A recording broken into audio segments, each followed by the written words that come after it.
Hey, gang. Hey, Batman. We're finally going to do this thing tonight, Batman. I've got Chris, and he's waiting backstage, so we're going to get this party started here in just a second. And in case you weren't aware, we are going to be talking about Night of the Living Dead. We're going to talk a little bit about the original, but mainly we're going to be focusing on Night of the Living Dead 1990, directed by Tom Savini.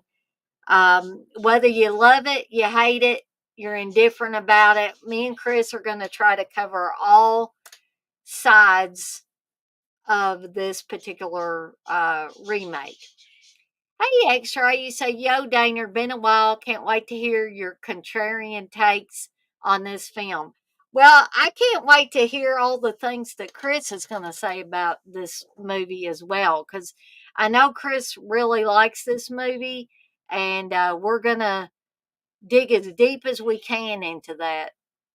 Um, my video's lagging, X-Ray. Okay, well, let me. Chris, can you tell if I'm lagging on your end? You can just nod your head or whatever. Okay. Well, here. Oh, you reloaded. Okay. I was going to say I could take myself out of the stream and put myself back in. Yeah, StreamYard's a weird animal sometimes. Um, Hopefully, the storms are over for tonight. I'm keeping my fingers crossed, guys and gals, because we've been having like storms for three straight days in a row, and I don't think it's going to end until Saturday. I think we're going to have storms Thursday and Friday as well, which I hope it doesn't affect Friday Foolish, because I'm really looking forward to continuing our discussion on favorite horror mask, makeup, and characters with Candace.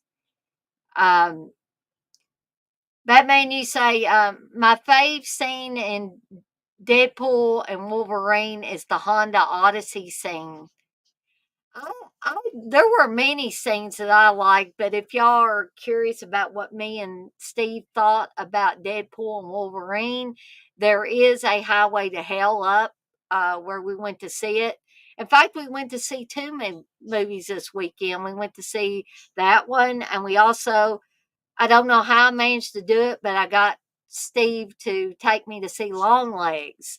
So if you want to hear our thoughts on Long Legs, there's a Highway to Hell up for that, and also one for Maxine that I don't know why it took me so long to get that up there. Hey, Phil. But anyway, I'm going to go ahead and get Chris on here so we can go ahead and start discussing this uh, movie. Hey, TJ. TJ, you say the funniest use of the song from Grease was in that car fight scene. Hilarious. Yeah, I enjoyed that too. Like I said, I enjoyed many, many things about that film. And I believe Chris did as well. So without further ado, I'm going to add Chris on here. Hey, Chris. Hey Dana, how's it going? Oh, okay. No storms right now. That's the important thing. Yeah, I don't think we've got any right now either. I mean, it's been raining off and on today, but nothing crazy to where like I don't think the power's going to go out or anything. Well, thankfully we didn't lose power because I was trying to work, and that would have been disastrous. I mean, I know Chris has dealt with different things, internet going in and out, power outages, and I have too, but I don't like to deal with it, you know, Yeah, all that much. but X-Ray, you say about time Steve took you out for a night on the town. He's usually out on his grandpa tranquilizer pills. Well, to hear it from Steve though, he says he doesn't sleep very well. hmm, So I don't know. Bless his heart. He uses that CPAP and stuff like that, but bless his heart, no matter what he does, he can't get enough sleep. Phil, you say you'd still like to see Long Legs? Yeah, I think it's definitely worth a watch. I don't know if people will be able to watch it in the movie theater now. I think we caught one of the last showings before it went out of the theaters here, but you might get lucky. There might be some theaters that are still showing it. Chris, do you know if Long Legs is being shown in any theaters close to you guys? Uh, Let me go look and see, because me and Candace had actually talked about possibly going to see it this weekend. If Mm-hmm. it's still playing at the theater that we usually go to, let me look. Let's see. Let's see. Well, let's close out of that. Yeah, it looks like it is still showing Ah, at the theater we go to. Um, and well, actually, looks like the last day is going to be on August the 1st. So that's tomorrow. So it yeah, looks like that's we won't get to go see it after all. Um, and then they're showing that movie. Have you seen anything on that movie called Oddity? I think a little bit, but not a whole lot on it. I see that they just had their final showing of that. But it looks like it's a Shutter film, so it may be on Shutter. I don't Right, know. right. Um, but yeah, I know I've had some people tell me it's really worth checking out too. So I may try to check that out if it's on Shutter. And um, I didn't get to go see Maxine in theaters either. Hmm. Um, so I'm hoping that'll come to streaming here soon. Batman says someone put the whole movie on YouTube and I pulled a Ninja Steve. I know exactly what you're talking about right there, Batman. Steve's pulled that many, many times. That's all I'm going to say about that. I sound like Forrest Gump there. That's all I'm going to say about that. But anyway, we're going to go ahead and get started, I guess, talking about Night of the Living Dead 90. And so I'm gonna like turn it over to Chris because I think Chris has been busting seams to get on here and talk about this. Unfortunately, Candace's mom was sick one week, and Chris was not feeling that good the next Hopefully, week. So it's been a combination of things that wasn't very good, but I wanted to hold off until Chris could actually be on here with me for this one. And now we're doing this. So, um, Chris, if you want to open it up here and start talking about, maybe you can talk about the first time you saw it, or just however you want to open this up. okay. Um, well, I guess I should start off by saying that um, I'll talk about the original Night of the Living Dead just a little bit before I get into the remake. Um, you know, uh, I can remember seeing the original Night of the Living Dead at a very young age. My dad showed it to me, and that was pretty much my introduction to the whole zombie subgenre and my introduction to George A. Romero and everybody that worked on that film. And to this day, that film is seen as the pioneer um, of zombie movies, of like what ushered in everything that we got pretty much after that, because they were just based it out. A lot of films were, even if they weren't made by Romero, if they were just some other zombie film, they were using that formula pretty much that George Romero used in the original Night of the Living Dead. And it's an absolute classic. It's an actually legendary film. You know, and it can't be touched in its own way. Right. But with that said, um, the 1990 film by Tom Savini, which, if you watch the film at the very beginning, the first name you see is George A. Romero, as it says George A. Romero Presents.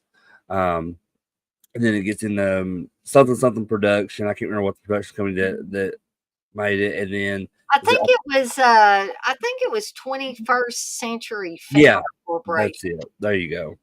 And it says a film by Tom Savini. So, and this film brought in several different people in the cast, and that was pretty much kind of rocketed them into more stardom. You got Tony Todd, Yeah. who plays Ben in this, and this was before he started getting all that notoriety with Candyman, which is I think this is actually 2 years prior to Candyman. Mhm.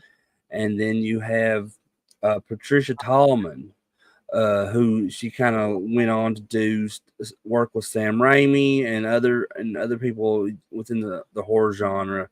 But this kind of rocketed her into that spotlight, with her role as Barbara. Amongst other people in the cast who had already had success in the horror genre, like Bill Moseley, Tom Towles, William Butler. Um, but just want to throw a few of those names out there,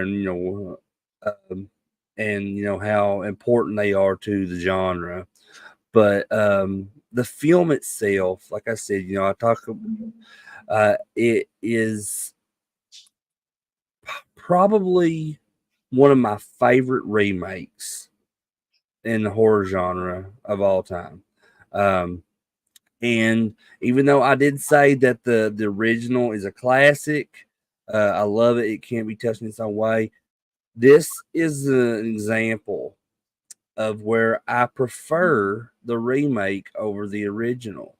And a lot of people will be like, what? They're shocked by that. But it's just, to me, they're the same story, but they're different. Mhm.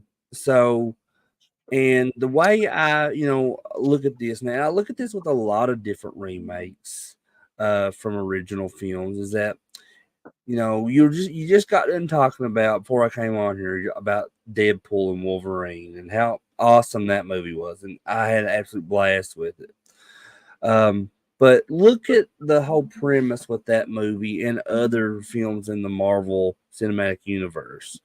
They got this whole multiverse thing going on right now, and it's that watching all this stuff, the multiverse and everything in the Marvel films, has helped me cope cope with things when it comes to remakes. Like, so many people like to take remakes and compare them to the original.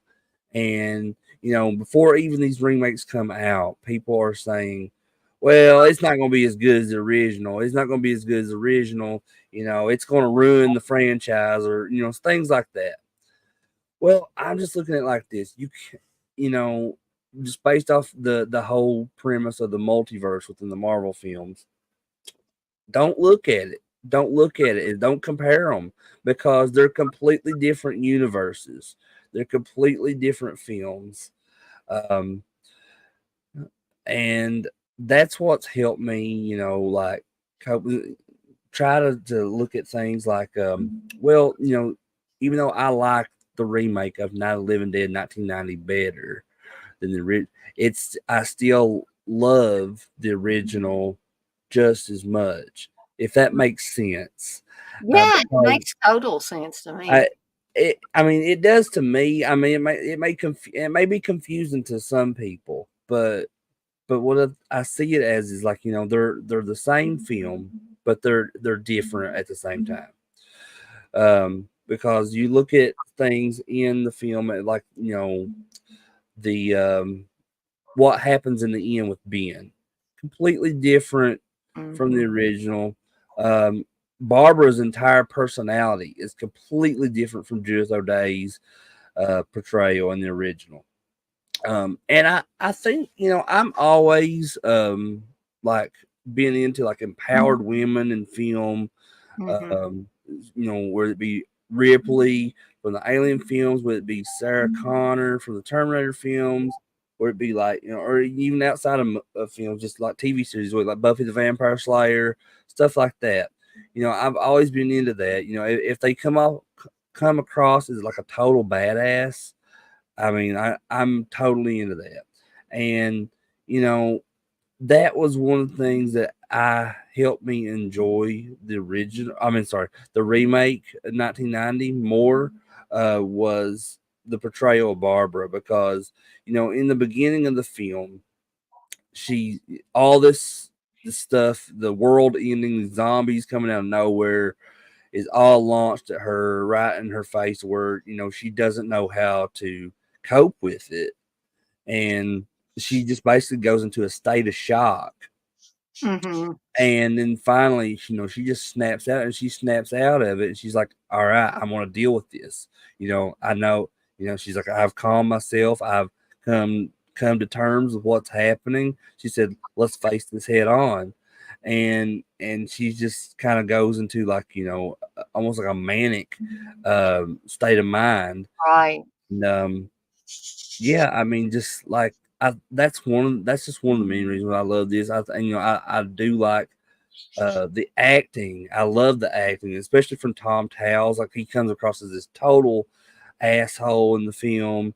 He's centered on himself and stuff. Which at the same time, I can understand his decision, his choices too, Right. because he is trying to just protect his family, and he's scared to death of what's going on in this world. So who's to say that if you're put in that situation that you won't make selfish decisions too? Mhm. Um, so there's a lot of stuff to look into this, but I'll stop right there, and I'll let you. I mean, I'll talk more about it as we go on, but I want to give you a chance to talk too. Oh, okay. Well, I was just kind of getting lulled into a nice, secure place. That's the way Chris's voice, like me and Candace talk about this too. When we talk back and forth using Messenger and we're talking with our voices instead of typing everything out, we always tell each other it soothes me to hear somebody talking. Well, Chris's voice is like that too, that it just soothes me. And I'm not going to go to sleep, but I kind of just get into the moment, and then I have to snap back out of it and actually get myself in gear to talk about it. But the original Night of the Living Dead, which of course I just got the 4K in from Criterion not very long ago. And then I have the Blu-ray of Tom Savini's 1990 version. Um, the first time I watched the original Night of the Living Dead, I watched it with my aunt, who was not, and this is my Aunt Sandy that I talked about being my horror movie watching buddy for many, many years. We watched a ton of horror movies together, but she wasn't too keen on Night of the Living Dead. And I don't know if it was because it was black and white or what it was, but she wasn't too keen on it. Me, I was ravenous about it. I just absolutely loved it. Now, Night of the Living Dead was one of those movies that you hear about, like you might hear about the Texas Chainsaw Massacre or Halloween or Friday the 13th or something like that. You hear these kind of, you go to school and you hear kids talking about, did you ever see this movie? Blah, blah, blah, whatever. Night of the Living Dead was like that. You hear about it in kind of whispers here and there. Hey, have you seen this movie? So, of course, I had to see it because Night of the Living Dead was always considered a classic. And I agree with Chris completely that this movie cannot be touched. And even if the remake that Tom Savini did was total garbage, which it wasn't, in my opinion, uh, it still wouldn't have damaged the original film. And that was something that Chris kind of brought up earlier. And I also agree with that if you don't think that you're going to like a remake, stay away from it. That's what I've done with a lot of remakes that I was pretty sure in my own head that I wasn't gonna like, but it cannot tarnish the original. Even if it's just terrible, terrible garbage, the original will still be there.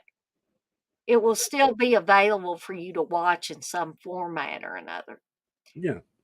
And even if all these new people say, "Well, I never heard of George Romero's Night of the Living Dead. The only thing I've heard of is this one Tom Savini put out." That goes for any of these remakes that have come out. As awful as some of them may have been, including the Nightmare on Elm Street remake, which I've talked about being so awful, um, it still can't touch the original. It's not going to do one damn thing to the original. Um, Yeah, and let me clarify about what I said earlier. Like I said, when you look at these films, like the remakes compared to the original, don't really compare them because they're completely different universes. yeah. I'm not when I say that, I don't mean that like just don't just look at them completely different, and you have to both enjoy them because that's not the case when it comes to Nightmare on Elm Street. With me, like I love the original, but I can't stand the remake. But the thing is, if you've not seen the film, I guess what I'm saying is if you've not seen these, at least give it a chance. Like I say, if you've not seen Nightmare on Elm Street remake, don't take somebody else's word Exactly. Yeah. for it. Just watch the movie yourself and make an assessment. Um, I guess that's the point I was trying to make. Right. But the thing is, like, don't ever look at if go into a film saying, "Well, this is not going to be any good. This isn't. This is a remake. It's not going to be anything nearly as good as the original," because you never know. You really never know because and that's my whole point with is why I like the remake of Night of the Living Dead better than Mhm. the original, or John Carpenter's The Thing, which is also a remake. Well, or Cronenberg's The Fly. Oh yeah, exactly. Well, The Fly is a little bit different, man. I still can't decide which one because I love the original and I love Cronenberg's. Right. There's I'm pretty much on the fence with those, but yeah, just like the overall thing I was saying, just just um, go and go and watch. Don't worry about if a movie is going to be good or bad. Just like if you see it, if you hear about a movie, it sounds interesting to you. If you see a trailer for it, it looks interesting to you. You know, don't worry about it if it's gonna be good. Just go watch it and then make an assessment. Me and Candace were talking about that not long ago because Beetlejuice is her favorite movie of all time, and there have been speculation for years about Beetlejuice 2, which, or as we now know, it's called Beetlejuice. And based off that title, there's going to be a third movie, I'm sure. Because if you know the whole Beetlejuice lore, Beetlejuice, Beetlejuice, Beetlejuice. Um, Right. um, but anyway, what I was saying was, me and Candace were talking about that, and she's worried that because she loves the original Beetlejuice so much, she's scared that it's not going to live up to how awesome the first movie was. I just told her, I said, well, don't worry about it. I mean, if even if it's not as good, if the movie sucks, it's never going to change what the original Beetlejuice was. Right. So, yeah. Um, but I'm a stubborn person, so sometimes I should probably watch things even when I think they might not be really good. And I have done it with some. Like I went to the movies and seen the Nightmare on Elm Street remake. Hmm. And so I'm not saying I'm totally against doing that, but Chris does make a very good point that don't don't listen to totally to outside sources. You've got to make your own determination based on how you feel about movies. You don't want to base all of your opinions on somebody else's opinions. No, no. Um, But if you really don't think that you would like something, of course you're free to not watch it, but just listen to your own mind, listen to your own heart. Don't listen to all us jokers out on the internet, because our opinions might not align with your opinions. And you might listen to all of us out here and say, well, you know, this person said this was crap. I'm not going to watch it. Well, you might have missed out on watching a film that you would have really enjoyed. So we definitely don't want people to do that. Um, y'all are burning the chat up in here, so I'm going to read through some of these. Candace is in here. Uh, Oh, and Phil makes he makes a good point. He says, "I grew up with black and white movies, and I know it's hard for some to get used to black and white. Well, especially the newer generation of young, a lot of younger people that are just getting into the genre, and say for example, if they're getting into the whole monsters subgenre and they want to go back and watch the original Universal Monsters movies.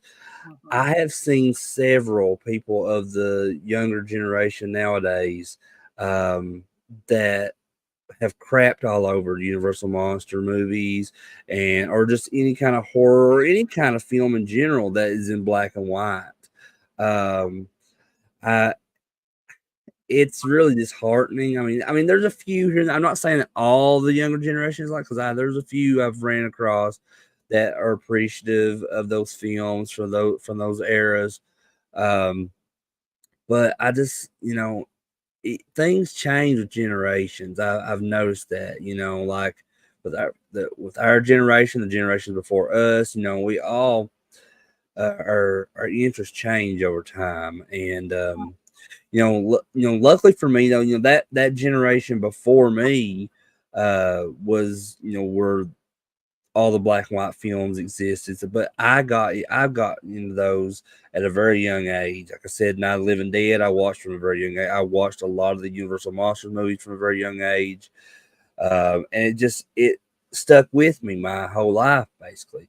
Um, if I feel like the younger generation in their teens or their 20s nowadays, if they weren't introduced to that stuff at a very young age like I was, they're probably never going to be interested in those films. Uh, mm, but that's not always the case either. Like I said, you never know, like, what you're going to like until you actually see it. mhm. And you were talking about like the newer generations, probably for the most part's not going to like what our generation and Mhm. the generation before us and all of that stuff like. And I think that's very very true, because I used to work with a girl who was my brother's age, and there's 6 years between me and my brother.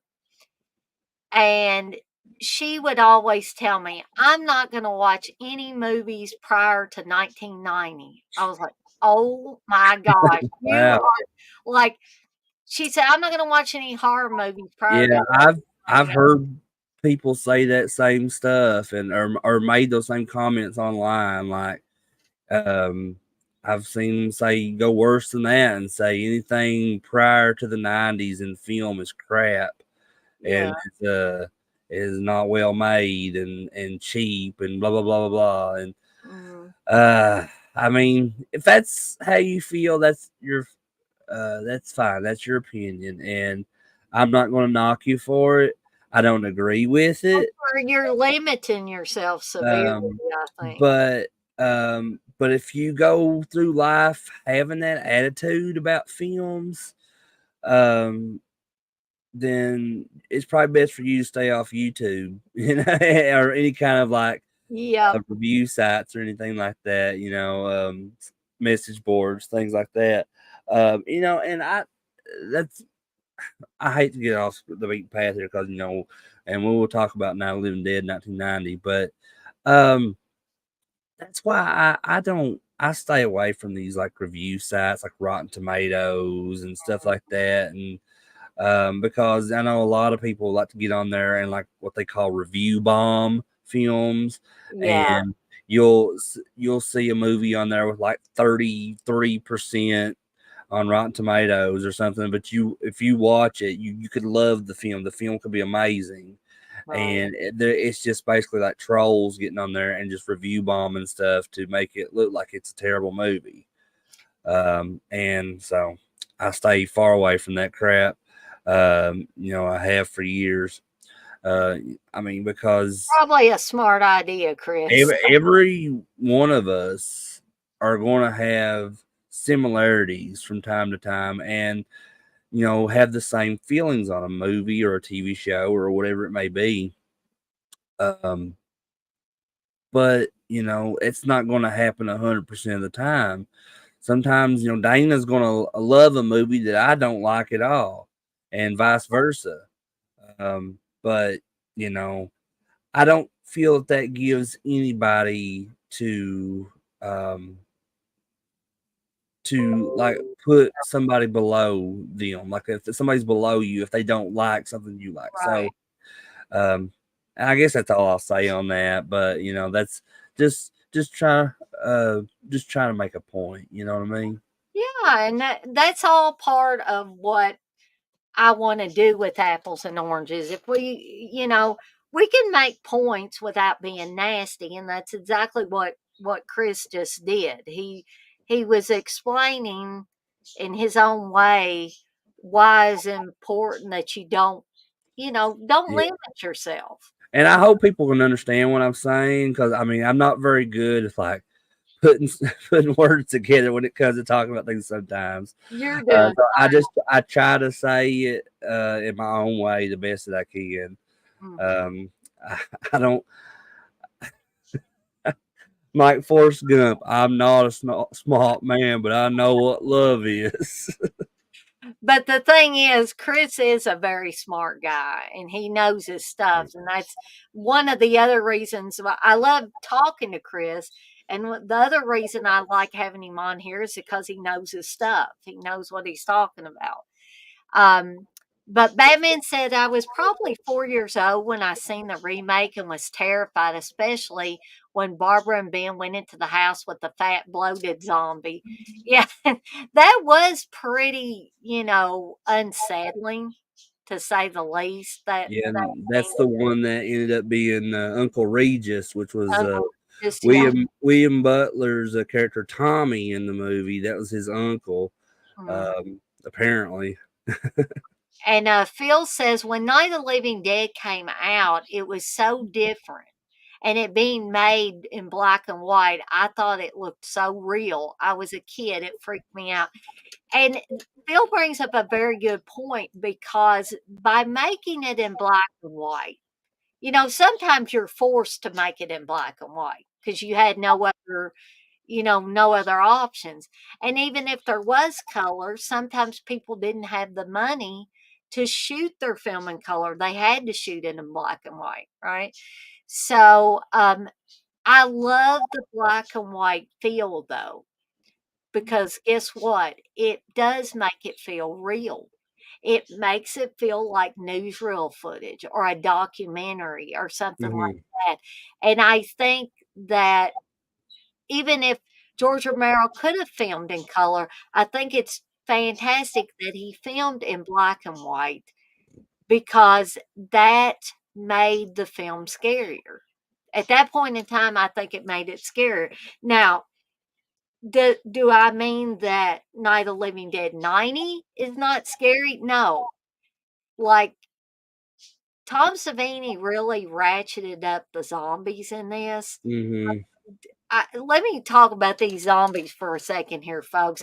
If you have not seen this remake, you need to see it just for the zombies, if not for anything else, because these zombies are incredible in this movie. Whereas George Romero was kind of limited with budget and with what he could do at the time with Hmm. effects, stuff like that. Um, Tom Savini didn't have as many limitations when he made Night of the Living Dead 9. Yeah. And man, these people, these actors really look like zombies, or what I would consider zombies. Yeah, and there's so many different ones, and that's with different designs through the film too. And like, that very first one that you see, which is the cemetery zombie, Yeah. which is paying tribute to Bill Hinsman's cemetery zombie in the original. I mean, it's like night and day, completely different. Like you said, like in '68 when the original Night of the Living Dead came out, they were very limited what they could do as far as with budget and like makeup designs and all that. Yeah. And even the same thing could be said in 1978 with Dawn of the Dead. With Tom Savini did the effects on that one. Ever that. But it was progressing more and more over time because, as like, because look at the evolution of the makeup design on these zombies from the original Night of the Living Dead, then going to Dawn of the Dead from '78, Hmm. and then the Day of the Dead, which was in 1985. Right. And just look at the progression of, because one of the first zombie we see in Day of the Dead is the Dr. Tongue zombie. And Uh, I absolutely and love that's one that. of the most awesome looking zombies, and that was a Tom Savini design.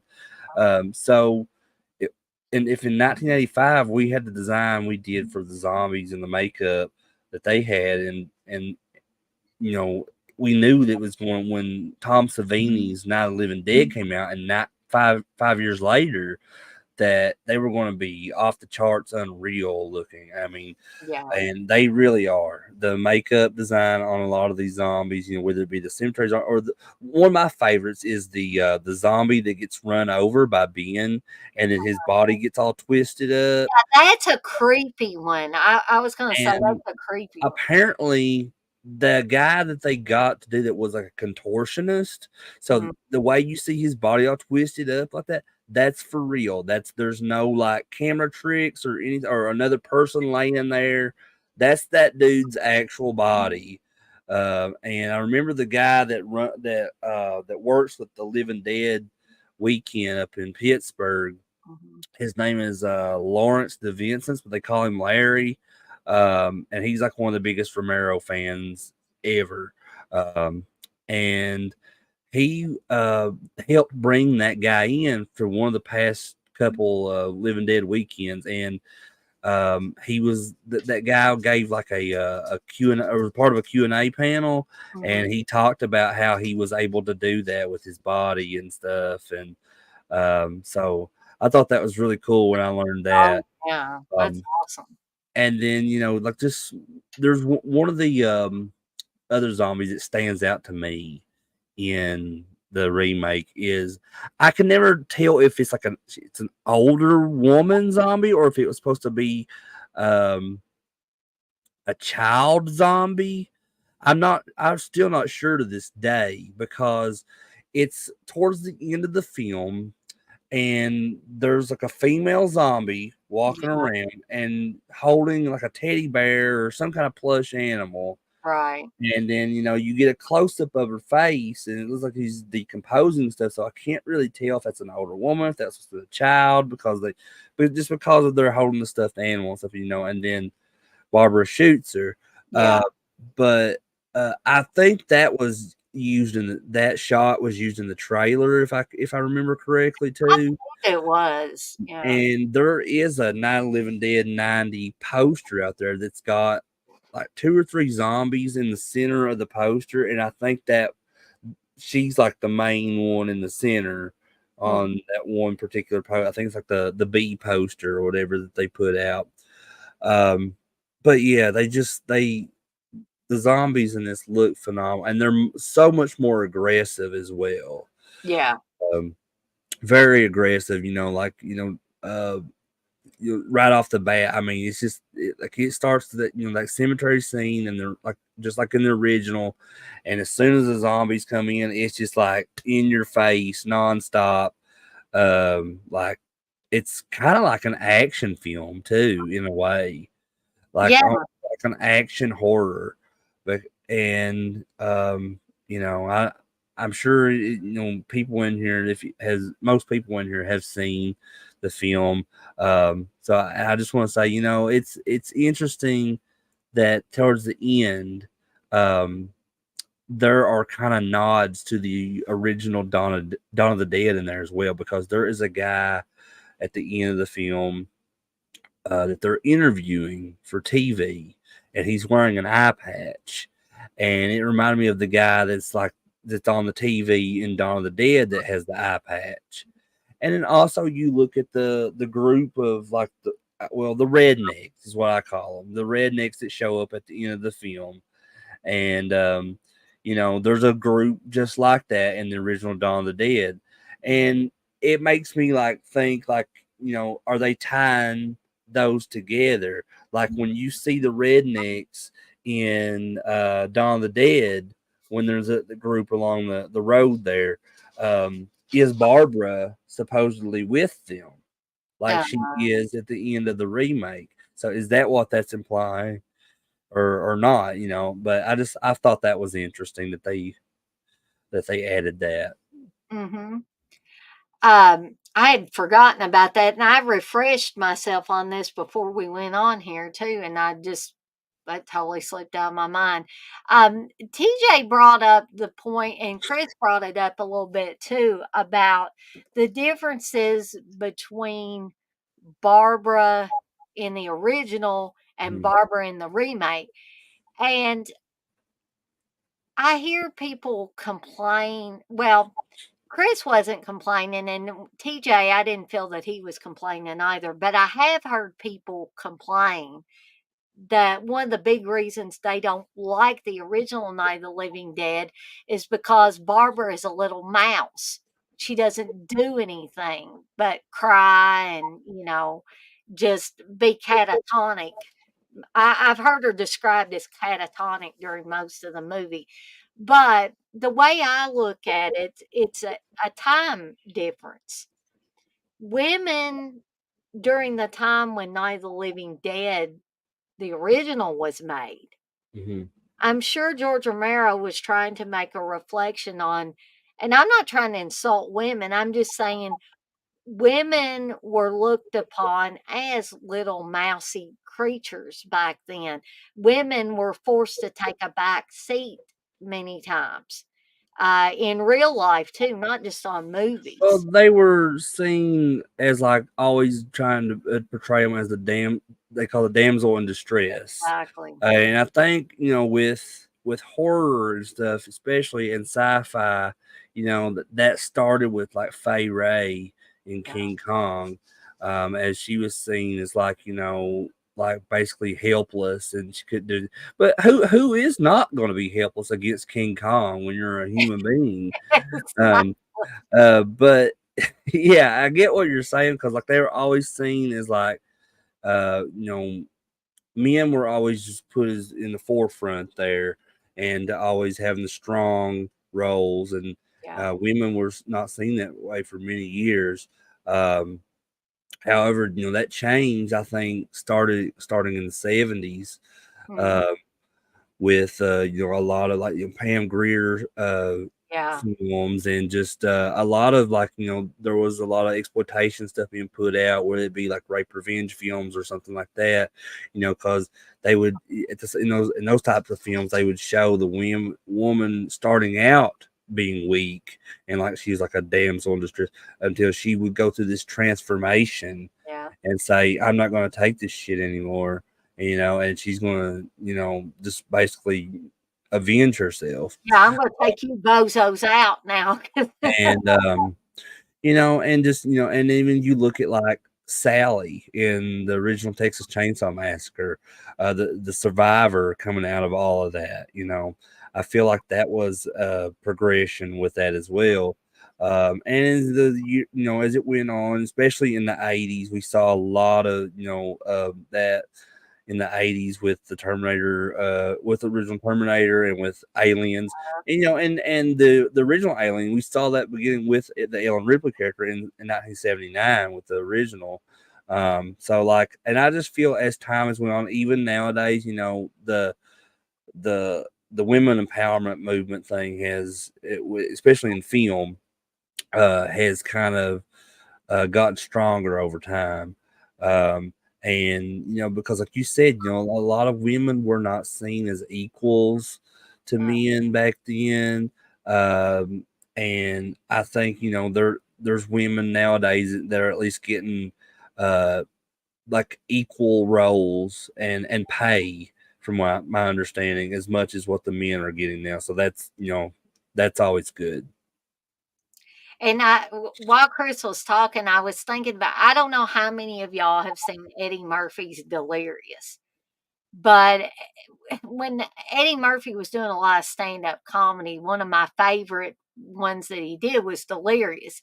And so he has this whole segment where he talks about women in the 80s versus women maybe like in the 50s or 60s. Mhm.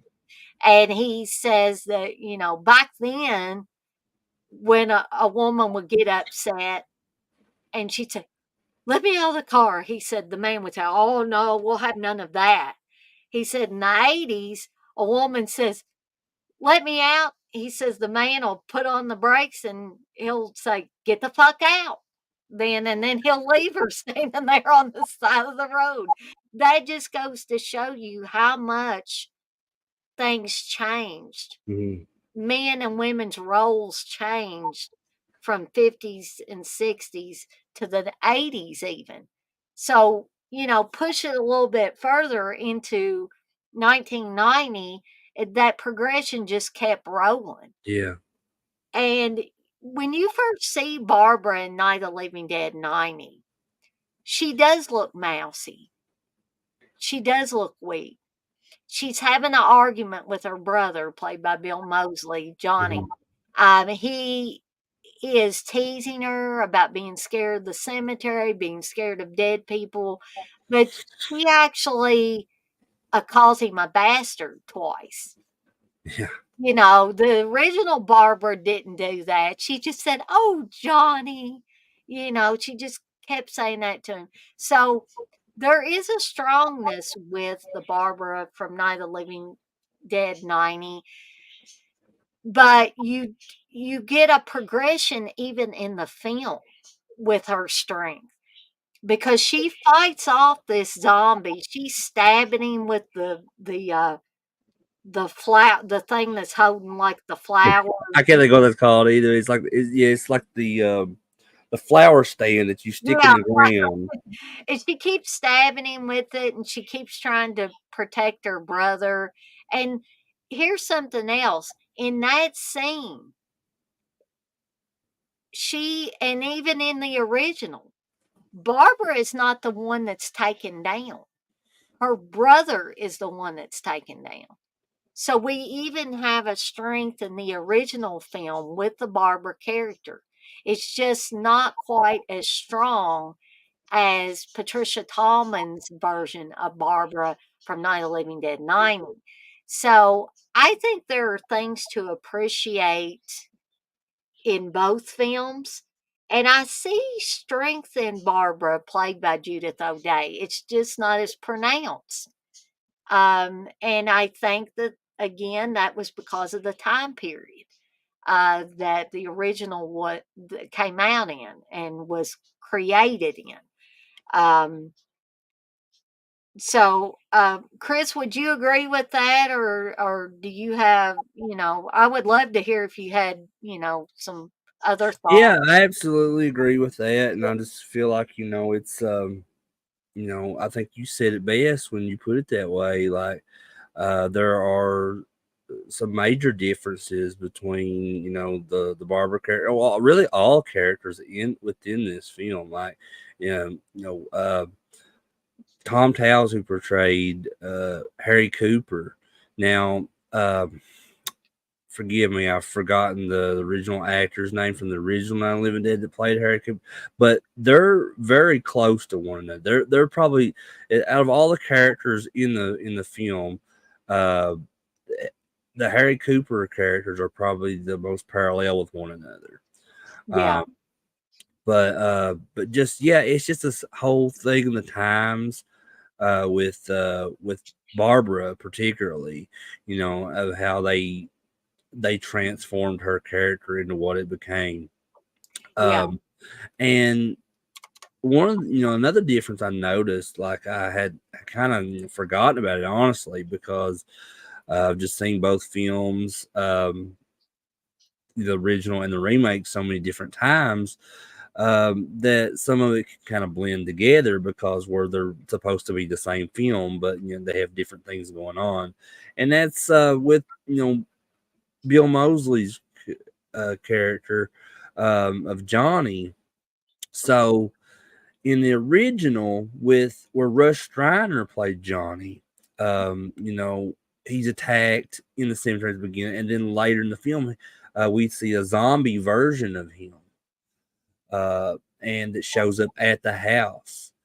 Now with the remake, Bill Moseley's Johnny is attacked in the cemetery at the beginning, and then we don't see him again until the very end of the film, and it's just his body. It was in the back of one of those trucks that those rednecks had came through there with, and because Barbara rolls over and she sees his body, and so we don't know. He could have became a zombie, but we don't know that. That could have Right. just been his body that was found from the cemetery that was attacked, and maybe he never turned. Um, and there's other things like when I watched this again today, I noticed with the at the end when Ben is down in the cellar by himself and he's listening to the radio and he's just kind of like going into hysteria and he starts laughing because of just all the crazy stuff that has just transpired. But he looks up and he sees because one of the like main focuses is that they're trying to get out of there. They're trying to get to this gas pump that's down the road, and they're trying to find the keys for it. And then they go outside to Uncle Regis's body out there, and they search him, and they find a set of keys. Well, as you know, when they get to the gas pump, it's the wrong set of keys. Right. And in the end, as Ben is listening to the radio, he looks up and he sees the gas pump key Yeah. hanging down in the cellar. Now, my question for that is, did Harry know? Did Yeah, Harry that's what I was thinking. Did that Harry the key know was that? there? And he just withheld that information from everyone because he wanted everybody to stay there at the Mhm. house. Um, because and I've always wondered that. I've always wondered that, like, if he did know the whole time and he just wasn't telling them or what. And as much as I love this, since I'm on the topic of that about the gas pump and all that.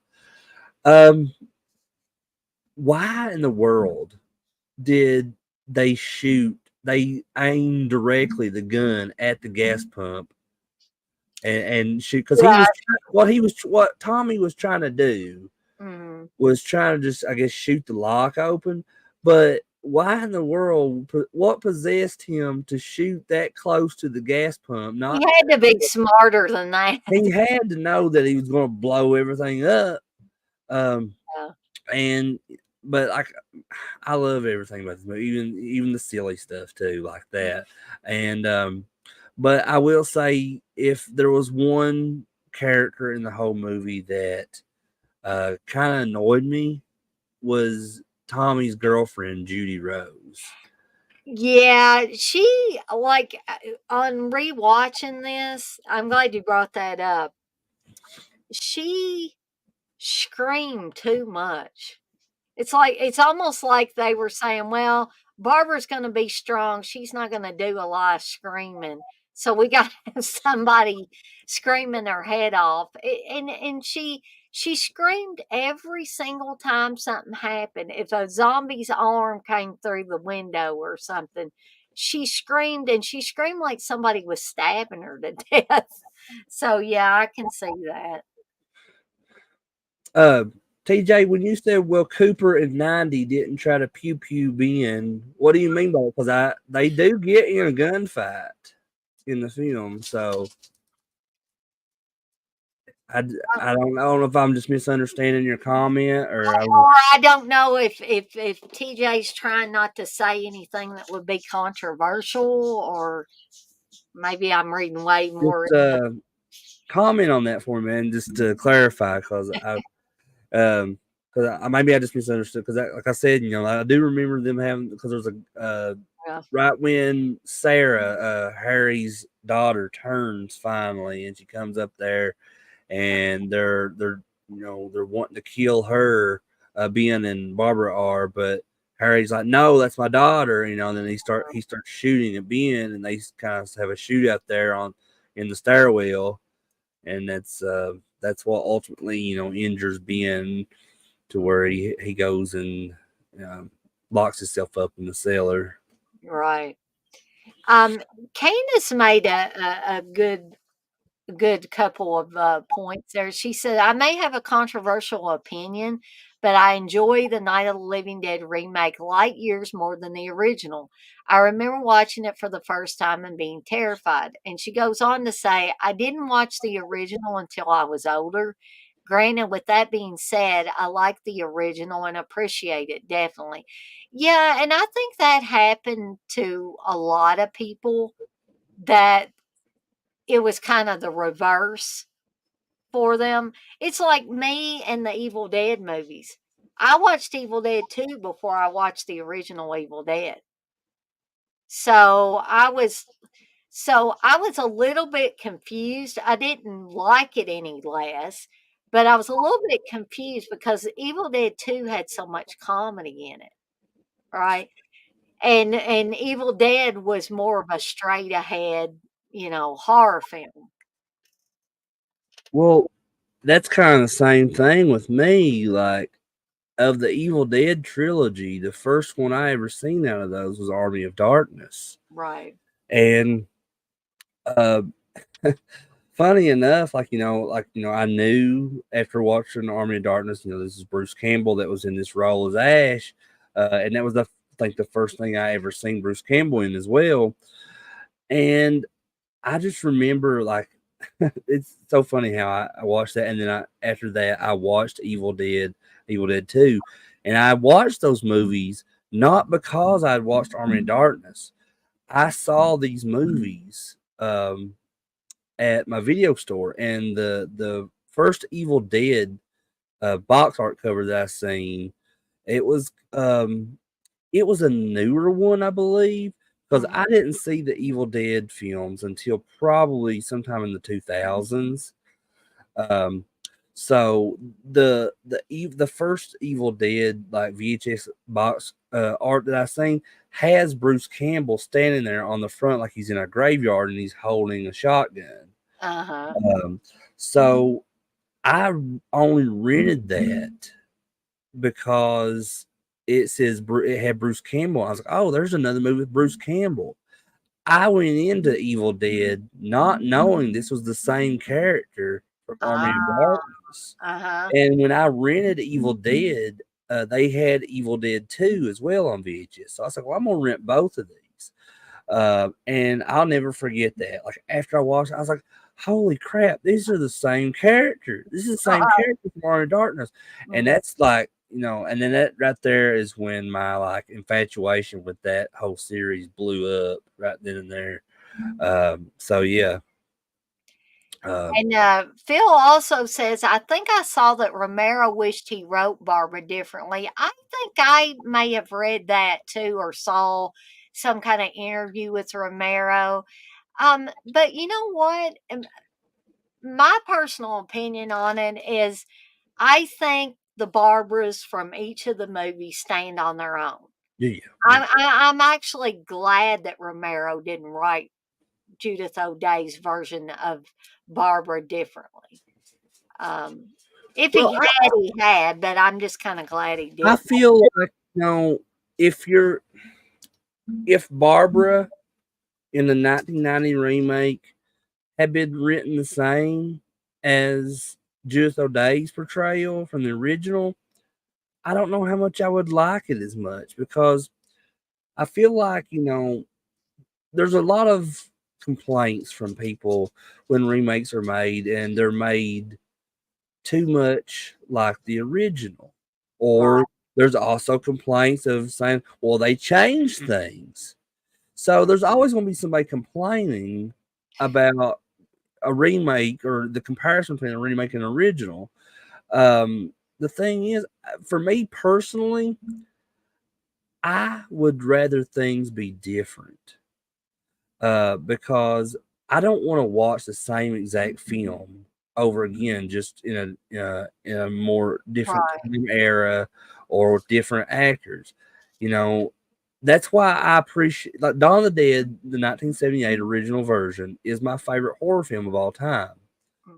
But I also love the Dawn of the Dead remake because it's a completely different film with a completely different cast of characters. Um, and the same thing can be said about John Carpenter's The Thing compared to The Thing from Another World with James Arness. Um, they're night and day, and to me, as long as things work and the story's good, that's all that matters. I think is just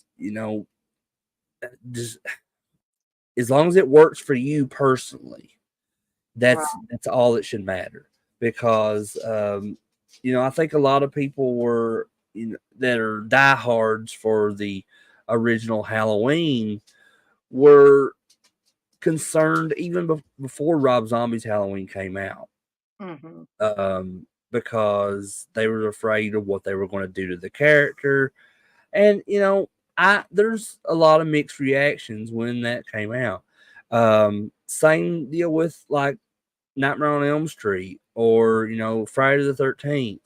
Hmm. There those kinds of characters in horror films are plausible when you have worries about it because um, those characters shouldn't really be touched. Now, if you're looking like as a typical, just like a survivor character or something, that's a little bit different when it comes like to zombie films because zombie films have been done every which way under the moon. And but there's zombies are just zombies, you know what I mean? Like Right. they're not like this a sole iconic character like Michael Myers or Freddy Krueger or Jason Voorhees or Chucky. That Child's Play remake as is the pits too, in my opinion.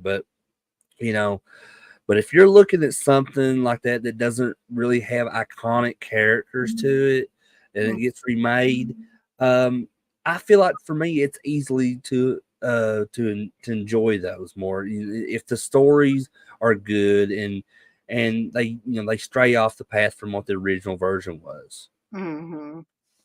TJ says, "Well, Chris, I was thinking Ben in 90 didn't shoot until Ben tried to shoot Cooper's daughter. Actually, I forgot in 68, Cooper holds the rifle on Ben, Yeah, but doesn't no, he shoot doesn't shoot in the until it original. back." Yeah. Um, and I just want to clarify, Phil and Blissful. I would scream if a zombie arm came through my window I too. think any person with a brain would. I I don't want anybody to think that I thought that Judy in the 90 version um, was annoying just because she screamed. She was annoying to me. Now she may have been annoying to Chris for a different reason Yeah. because it seemed exaggerated. Like Well, it seemed to go on forever. I understand that she was in a panic and all that, but one of the things that just kind of like doesn't sit right with me is that when she's driving the truck and Tommy and Ben are in the bed of the truck and they're driving and she comes around that corner and Ben falls out. Yeah. Okay. And Tommy starts screaming at her and unless that back window that truck had soundproof windows on it, she would have heard him screaming.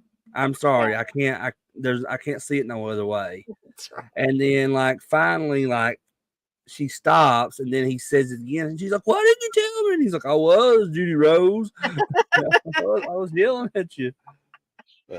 I don't know. That's one. That's it's a minor thing, but it feels like a plot hole almost. Yeah, exactly. TJ says, I like Helen in 90 better than in 68. 68, Helen does a few good things, but more so in 90. Yeah, I think Helen Cooper is a lot stronger. Yeah, she stands Uh, up for herself more in the '90 remake as well, and yeah, just a lot of they tried as much as they could with it to make women appear to be stronger and have more independent roles in the film. Um, I mean, even Judy to that point, like because I mean, she was driving the truck at least. She was, I mean, she was trying to play some kind of role in there to help out. So, like I said, not that women didn't want to help out back in those times, like the 50s and 60s. It's just that they were just kind of put in that position to where the men had this, almost like the men had egos, you could say, to where like, no, let us do this. You women stay behind. Let us do the heavy lifting. Y'all just sit there and look pretty, which I've heard men say that in films and otherwise. You just sit there and look pretty. I think that is a major insult. And if Steve ever told me, no, no, no, no, no, you just sit there and look pretty, I would get all over him because I don't like that sentiment because that's almost like you can't do anything but sit there and look pretty. That means to me, you don't have a brain, you don't have any strengths in anything. All you can do is sit there and look pretty for your husband or your boyfriend or whatever. And I could be wrong on that. Maybe the guys have different ideas, but I think it's offensive personally to for Well, somebody. I guess just depending on how you look at it, it can be. If it's, I'm sure there's been times where um, the implication of that is not to be like offensive. Like they're not trying to be intentionally offensive, but they just it's a macho thing. I think Yeah, yeah. it's embedded in a lot of guys' brains. Well, feels thankfully Steve has never done that. I mean, I want my husband to think I'm pretty, but I wouldn't want him to come out and say, "Yeah, I'll take care of all this, Dana. You sit there and look pretty." I would get upset if he did that, but I understand what Chris is saying too. That it's kind of the thing. It's almost like a genetic thing. It's the macho gene that gets in a lot of men, and then they think that they're doing the right thing, but sometimes depending on the woman, they say the wrong thing. Um, and then they get offended back sometimes if the woman gets on them for saying that. I know there were some people. I don't know if guys call their women old lady anymore, but my dad and some of his friends and stuff that he hung out with back in the 70s and into the 80s and stuff after mom and dad had been married a few years, dad would refer to mom as his old lady. And that's kind of a old school type of thing. Mhm. But some women get really offended. What do you think you're doing calling me old Some lady? do, yeah. I'm not, but I know that's still a regular term used in like the biker world. Like if we have a couple different like motorcycle clubs around here where I live, and that's what they refer to their girlfriend or their wives or whatever they call them, their old ladies. And if you've ever watched or been a fan of the TV show Sons of Anarchy, which I love that show, it's and that may be shocking people because it's not like really typically of what I would enjoy. But I started watching this show and I loved it. I loved Sons of Anarchy, and and that's what they refer to all their women on there as their old ladies. Hmm. And my mom never cared that Dad called her my old lady. I think my mom took it as a term of endearment, which is probably how Dad meant it. But some women really, really take offense at that phrase. Uh, Candace says, I'm one of them. Ha ha. I always hated those terms, my old man or my old lady. Yeah, some women call their men my old man. And I think biker chicks will refer to their men as my old man as well. So it's probably something that came out of that biker culture and just carried over into. Possibly. I don't know the origins of it. I know it's still used today, and it's not taboo or anything within that community, at least. Right. Blissel said I was going to say it was a compliment when I dated a few bikers. Hmm. Yeah, it usually is. It's seen as that. It's because people within that community I've noticed is they wear that with like a badge of pride. Yeah, To be somebody's old man or their old lady.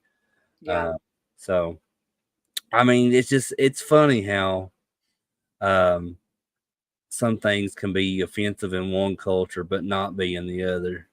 Right, exactly. Uh, TJ said bikers can beat you up. Skinny Joe Schmo calls his girlfriend old ladies. She's smacking them upside the Yeah. Oh man. So um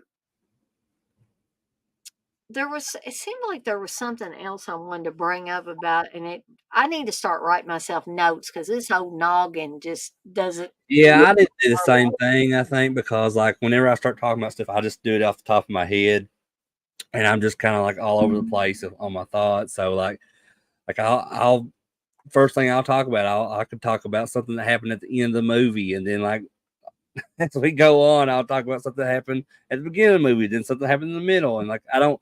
It's not so. If you're ever listening to me on here, don't expect me to talk everything in chronological order. Uh, I'll be all over the place, but it's just really what comes to mind, at the time. Now, Um, now, TJ, I don't mind being called baby by Steve. I've been called baby by Steve a lot of times. I think that's a term of endearment. Um, William Cat called me doll at the mhm. convention, and I thought that was sweet. I wouldn't want to be called broad, and woman has bad connotations for me only because I heard Charles Manson do that in interviews. Woman, he would, and it just gives me a Yeah, because creepy it's feeling. almost used like the way it's said, I guess, in whatever depending on the context, it can be used as derogatory. Hmm. Yeah. And one thing I don't like, though, is some of these new, like, shortened versions of stuff. Like, instead of somebody calling somebody my baby or something, they'll call Bay, it my bae. I hate yeah, that. yeah, I hate that I too. can't That stand goes back to what I was talking about earlier about the whole like newer generation stuff. it. There's a lot of these new like slang terms that I've heard that I like Riz. Still don't know what that means. I don't know Uh, what that one is either. I have to I've heard that a lot. I've heard Noah even say it a couple times, and I was like, I don't even know what that means. And He and won't like tell you what now, it means, Chris. but what is it? Noah won't tell you what that Oh, means. I haven't asked him. I don't care enough to really even know because it's just like what I'm like, what is that? Because but some of these newer like slang terms I have like I've heard them say like no cap. Have you heard that one? I don't think I've heard that I see that a lot online, and I think even my nephew Raiden said it one time, and I was like, "What is?" I had to look up what it meant, and when they say "no cap," that means that they're not lying, one. or if they just say "cap," then that means it's a lie. And I don't know where they come up with this stuff. I really don't. I was like, where I, did that come from? I think Um, with stuff like Bay, I think, are you too lazy to say babe or baby or something like that? Because I've been called babe too by Steve, and I don't mind that. But Bay, I agree with TJ. Bay is stupid. I think that I is. guess I have my own version of that because maybe I'm just too lazy to say Candace's full name, but I usually just call her Oh Can. no, I've heard you call her Can. Now that's different. When you shorten somebody's name like that, I always think of that as a term of endearment. Oh yeah, In that case, because Steve, he calls me Dane sometimes, just Dane. He doesn't even finish the Dana. He just Dane.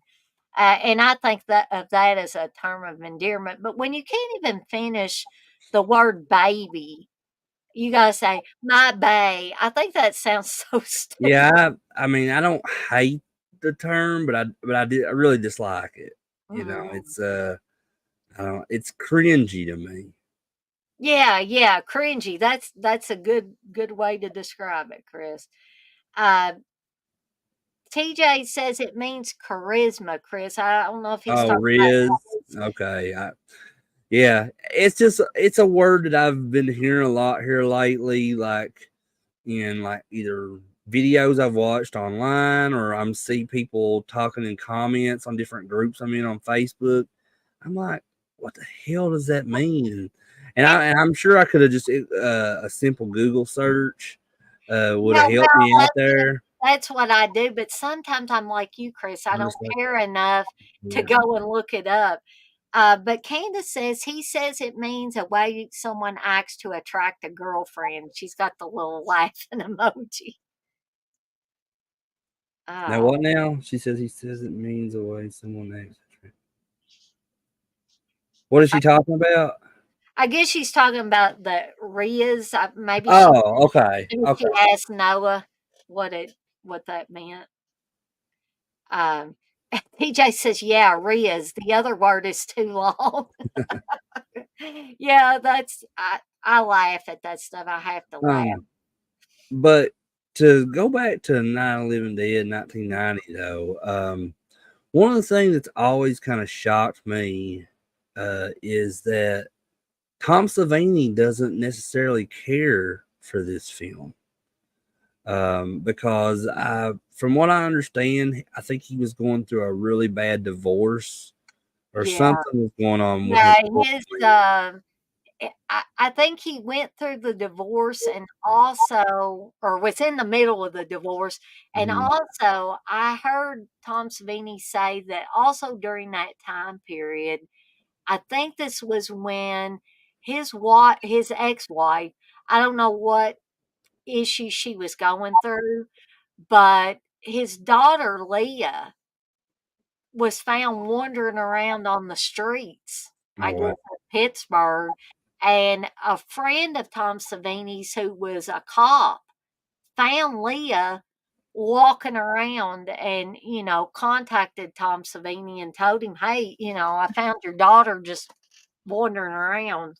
Which is that's all understandable if he did why he didn't have the best mindset and possibly even had an attitude, while the making of this film. But I know even when you talk to him about it nowadays, he doesn't. Which Tom Savini doesn't really have. He's not very talkative anyway.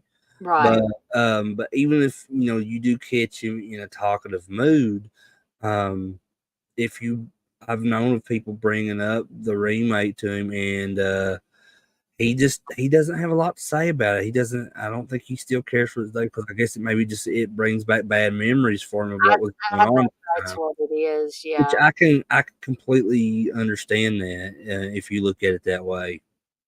Um, But it's bad if you wanna go up to him and tell him how much you love this film, and yeah, he's yeah, like, you know? yeah. But I mean, you got to look at people's personal perspectives too.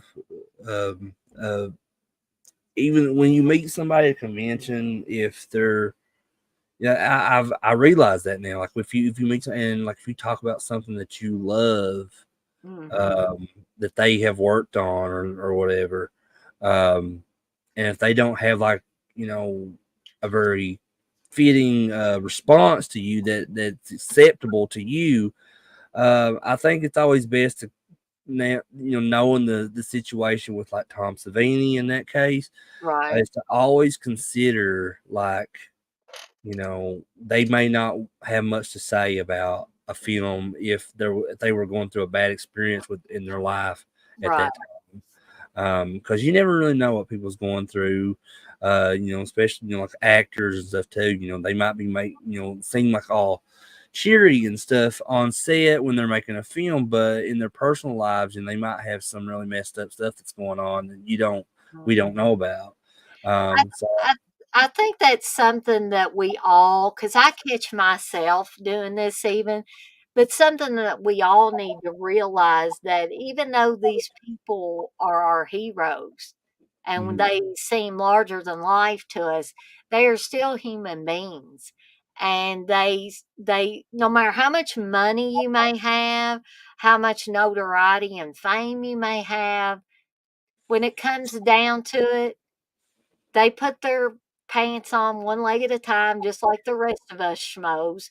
It, And go ahead, Chris. I didn't I mean. was just gonna say it's just a matter of respect is all it is. Like like um because we respect a lot of the people we look up to like that as far as actors or directors or filmmakers, whatever, writers. Um, but at the same time, you know, we also expect them to respect us as Mm. fans. And Some people are just jerks too, yeah, though. and I'm not saying that I was ever disrespected by Tom Savini. Like I said, he's just not a very talkative guy at He conventions is because I guess, not. and I can kind of get that because, and I spoke with Linnea Quigley the last time I seen her, which was at FrankenCon about this, and I asked her, I said, "You've been doing conventions for a long time now, several years." And I said, "Do you remember what feeling you had when you first started doing them years ago?" Mhm. And, she told me that she was actually terrified because Yeah, yeah, she was afraid that nobody would want her autograph, yep. that nobody cared about her. And she said she actually went and hid inside of a bathroom stall in that building because she was so scared, you know. And Yeah, but she is still super nice every time you Oh meet my her, gosh, yeah. super cool. And it made me think, not everybody's going to be that way. Some people are going to get tired of this, but it's still, income for them. Right. And I see Tom Savini kind of like that. Like that man has been doing conventions for over 30 years. And he's probably Uh, been told everything you can imagine. yeah. So, I mean, yeah, should he, if he's going to be there, I think should he be more talkative and, interactive with fans? Yeah, I think so. But at the same time, like he he's probably just gets tired of it, but see, and then but then there's another thing to that too, because there's levels to this, Mm, and it's going to be confusing at times. Like, if he's tired of it and he's heard it all, why does he still do it? The only thing I can think of is because it's an income for him, and you mm. do what you got to do in this day and age, at least for an income, because stuff is not cheap anymore. No, and I will say I've only met Tom Savini once, and it was a few years ago, and I just got my courage up because I had heard so much crap about Tom Savini. Oh, don't meet Tom Savini, he'll just act like a jerk. But in all honesty, he didn't talk a lot, like Chris said, but I Mhm. didn't ask him a whole lot. I didn't really, and I'm not saying you shouldn't go up and ask these people stuff, but my tactic was I'm just going to go up and tell him it's nice to meet him, and I've been inspired by his work and also Dick Smith's work and stuff like that. So I was just letting him know how much I held him in high regard. I'm holding him up there with Dick Smith, and he actually, smiled a little bit and he said, "I'm glad I inspired you." But he didn't elaborate. He didn't talk at length about it. And I got a picture with him, and I got something signed by him. It was a picture on his table, and that was about it. That was about the extent of my interaction with Tom Savini. And I don't know, Chris, when you met him, Hmm. have you met him more than once or just one? Yeah, that's what I was getting ready to mention is that, I've met him several different times, and every time I've tried to, I met him, I tried to come up with something different as a conversation, like, and like the first time I met him, I believe I just talked about, Romero and the films that he worked with Romero on, and how much I loved them and all that, and that that was pretty much it. And he was just he didn't say a whole lot. He said thank you and all that, so I appreciate that. Um, but I've noticed with him, like, so a couple of my interactions with him have been the same, like that. But there was one time I met him that stood out because it was a little bit different of a topic. Um, so Tom Savini is heavily interested in mask making.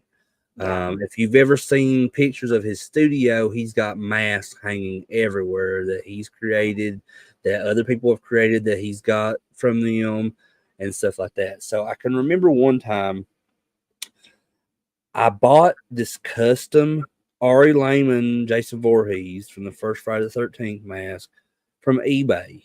Mhm. It was a custom made mask by a fan, and it was really like good quality and stuff, and it looked really good. But it was used more for a display piece than it was like an actual mask you would wear. Uh-huh. So I remember taking that, and I had Ari Lehman sign that, and then after I got it, and then it was either one or two shows after I met meeting Ari Lehman to have signed it. I was going to see Tom Savini again, and I said, I'm gonna have Tom Savini sign this.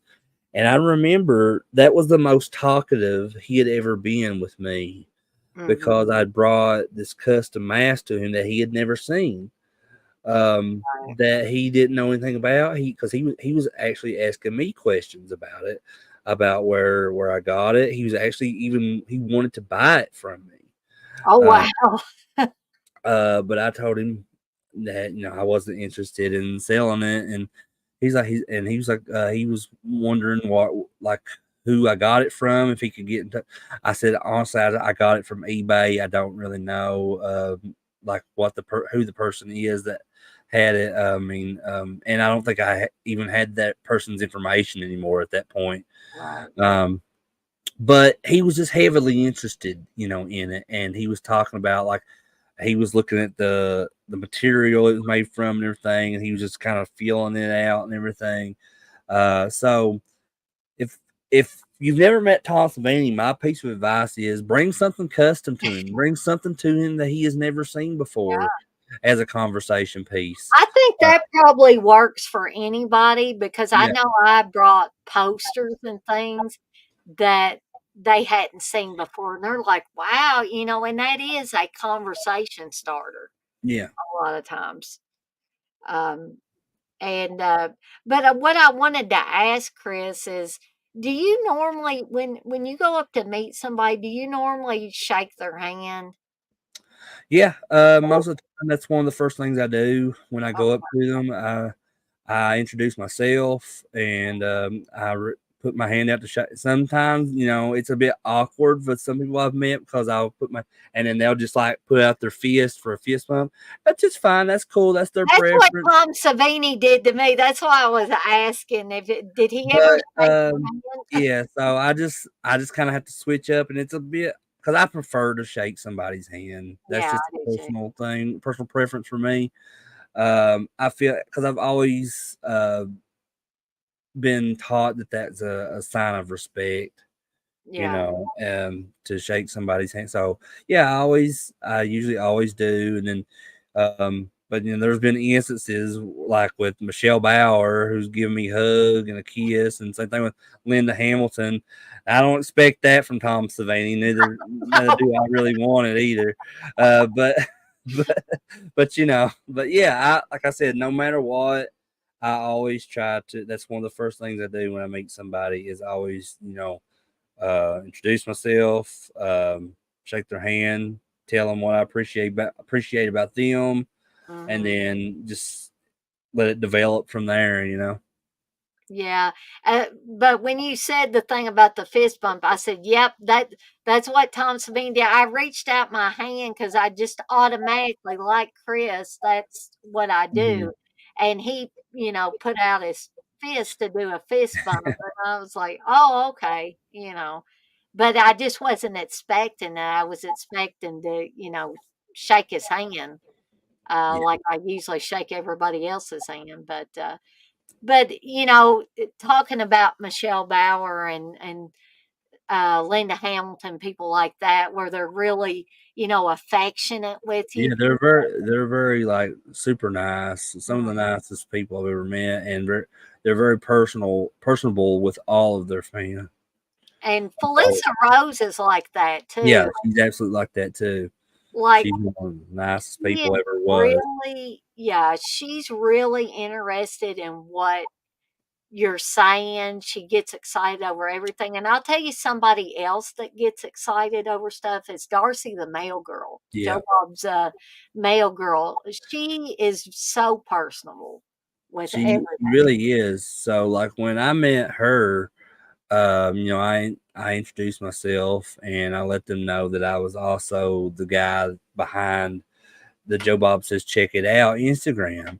And so like when I told her that, like her eyes lit up and she's like, and then Yeah. she looks at Joe Bob and she starts telling, she's, this is the guy that showed that made the one thing that I showed you.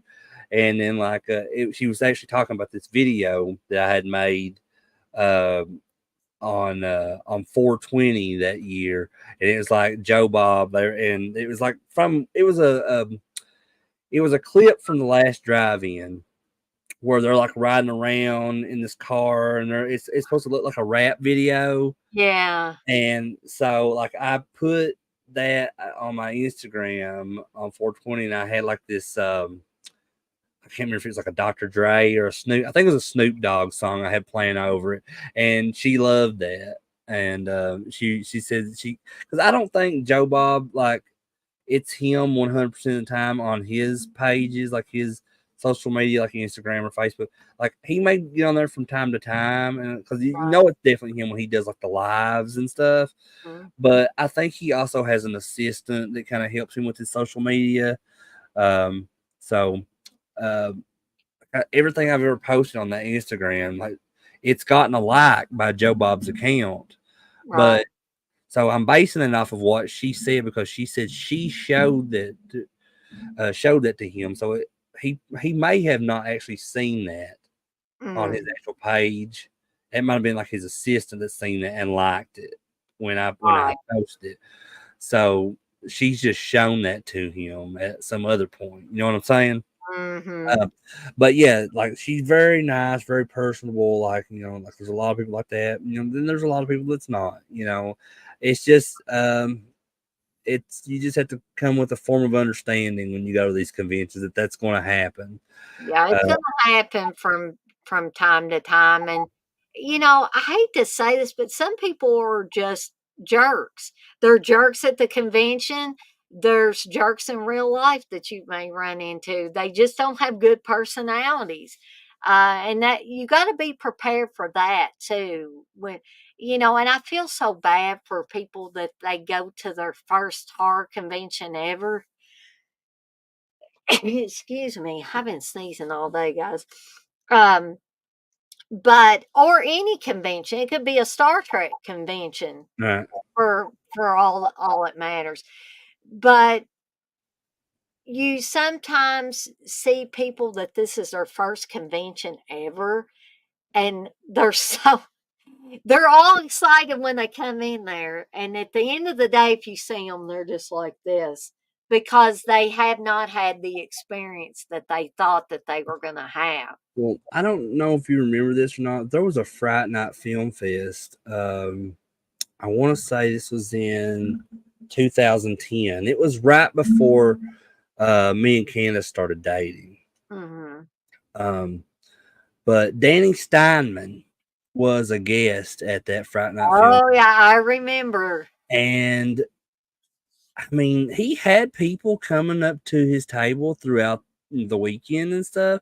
You know, he was one of the people I was excited to meet the most. I think, because he directed Friday the 13th Part 5, which was my favorite Friday the 13th, and he did Savage Streets, and um, but there must have been some times where he was not getting a lot of traffic at his table, because there will be several times throughout the weekend I would look over at his table and he would be like this, asleep, and Yeah, he would fall asleep right in his chair. And but he was also very, very old at the time when he did it. and I don't think he was in good health at that. No, he passed away not long after that convention, if I remember right. So whenever I met Melanie Kinnaman at Scarefest last year and had her sign my Friday the 13th Part 5 Laserdisc, I'd already had Danny Steinman's signature on there from where I met him at Fright Night all those years ago. So she was like really impressed to see that I had Danny Steinman. She said most people that comes through her lines that's getting Part 5 pieces signed, they Mhm. don't have Danny's signature on it. Right. Because I mean, she said there's times here and there, and people will have, but she said she's in the past several years. She said she's not seen many, just because a lot of the people that were old school convention goers are kind of getting out of it nowadays, because they're not like they used to be. The pricing and just the atmosphere and everything is so much different now.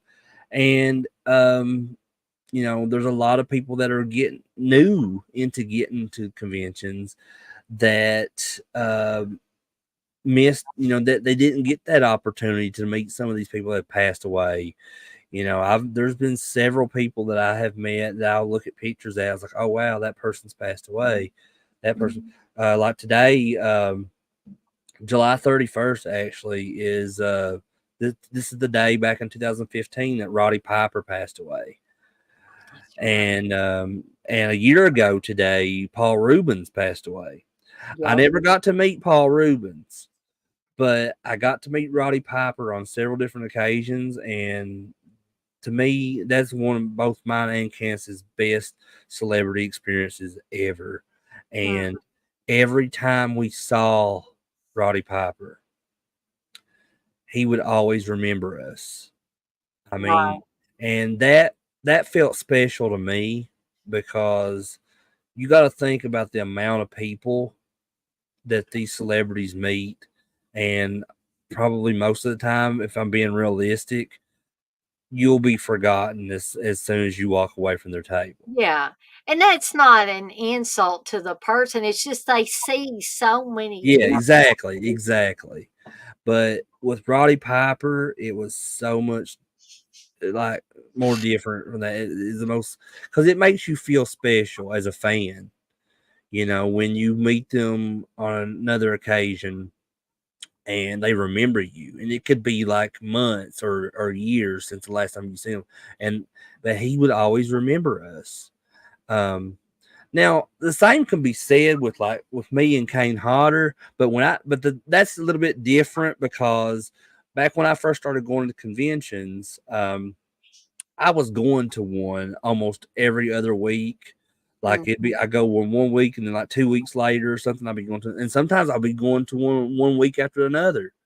And a lot of those that I went to starting out, Kane Hodder was almost at every single convention I went to, and I would always just at least go over and just make it a point just to talk to him if I would, even if I wasn't getting something signed, because back then he didn't have massive lines like he has nowadays for some reason. Right. So there was times I would go to his table and he wouldn't even have a line, and I would just stand there and talk with him and stuff. So it got to the point where he knew who I was, because I Mhm. was just seeing him so often. But yeah, it was just it was a little bit different. Like I said with Piper though, because like we would go long periods of time without seeing him, and Uh-huh. then he would still remember us and know who we are and stuff. And that just I always dread this day every year since his death, because I was a huge Roddy Piper fan, and just as a wrestling fan too, not just like his film like They Right. Live and Hell Comes to Friday, but I'm a huge wrestling fan too. So just different levels of fandom when it comes to him, and just to know that he was such an amazing person. And he was so good with every one of his fans. I can remember when we first met him, he started like trying to like bear hug me and stuff, and was just he said, "You could be a wrestler, pal." He said, "We could be a tag team," and he was just so cool. And I really do miss him. He was a awesome feller. Candace said Piper was special, and I've heard a lot of good things about Roddy Piper, and I wish that I had gotten to meet him because although I wasn't like ever just absolutely huge into wrestling, I did love his film work a Mm-hmm. lot.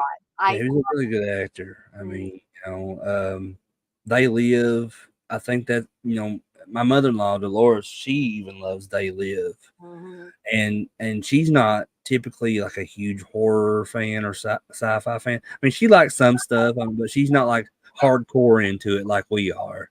Uh, Right. but one she always talked about liking for years is They Live.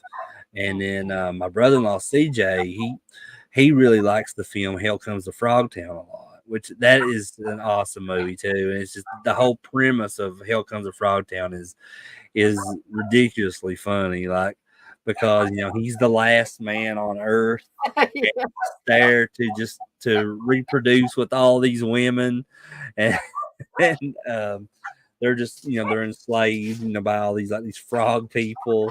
So it's very if Seen you've never seen parts Hell of Comes to Frog, that. it's on Tubi if anybody wants to watch it. I'll have to check it out on Tubi then. But just other stuff he's in. He was in a movie. It was a wrestling movie called Body Slam, and it Uh-huh. also stars the guy that played Face from 18. I think his name is Dirk Benedict or something like that.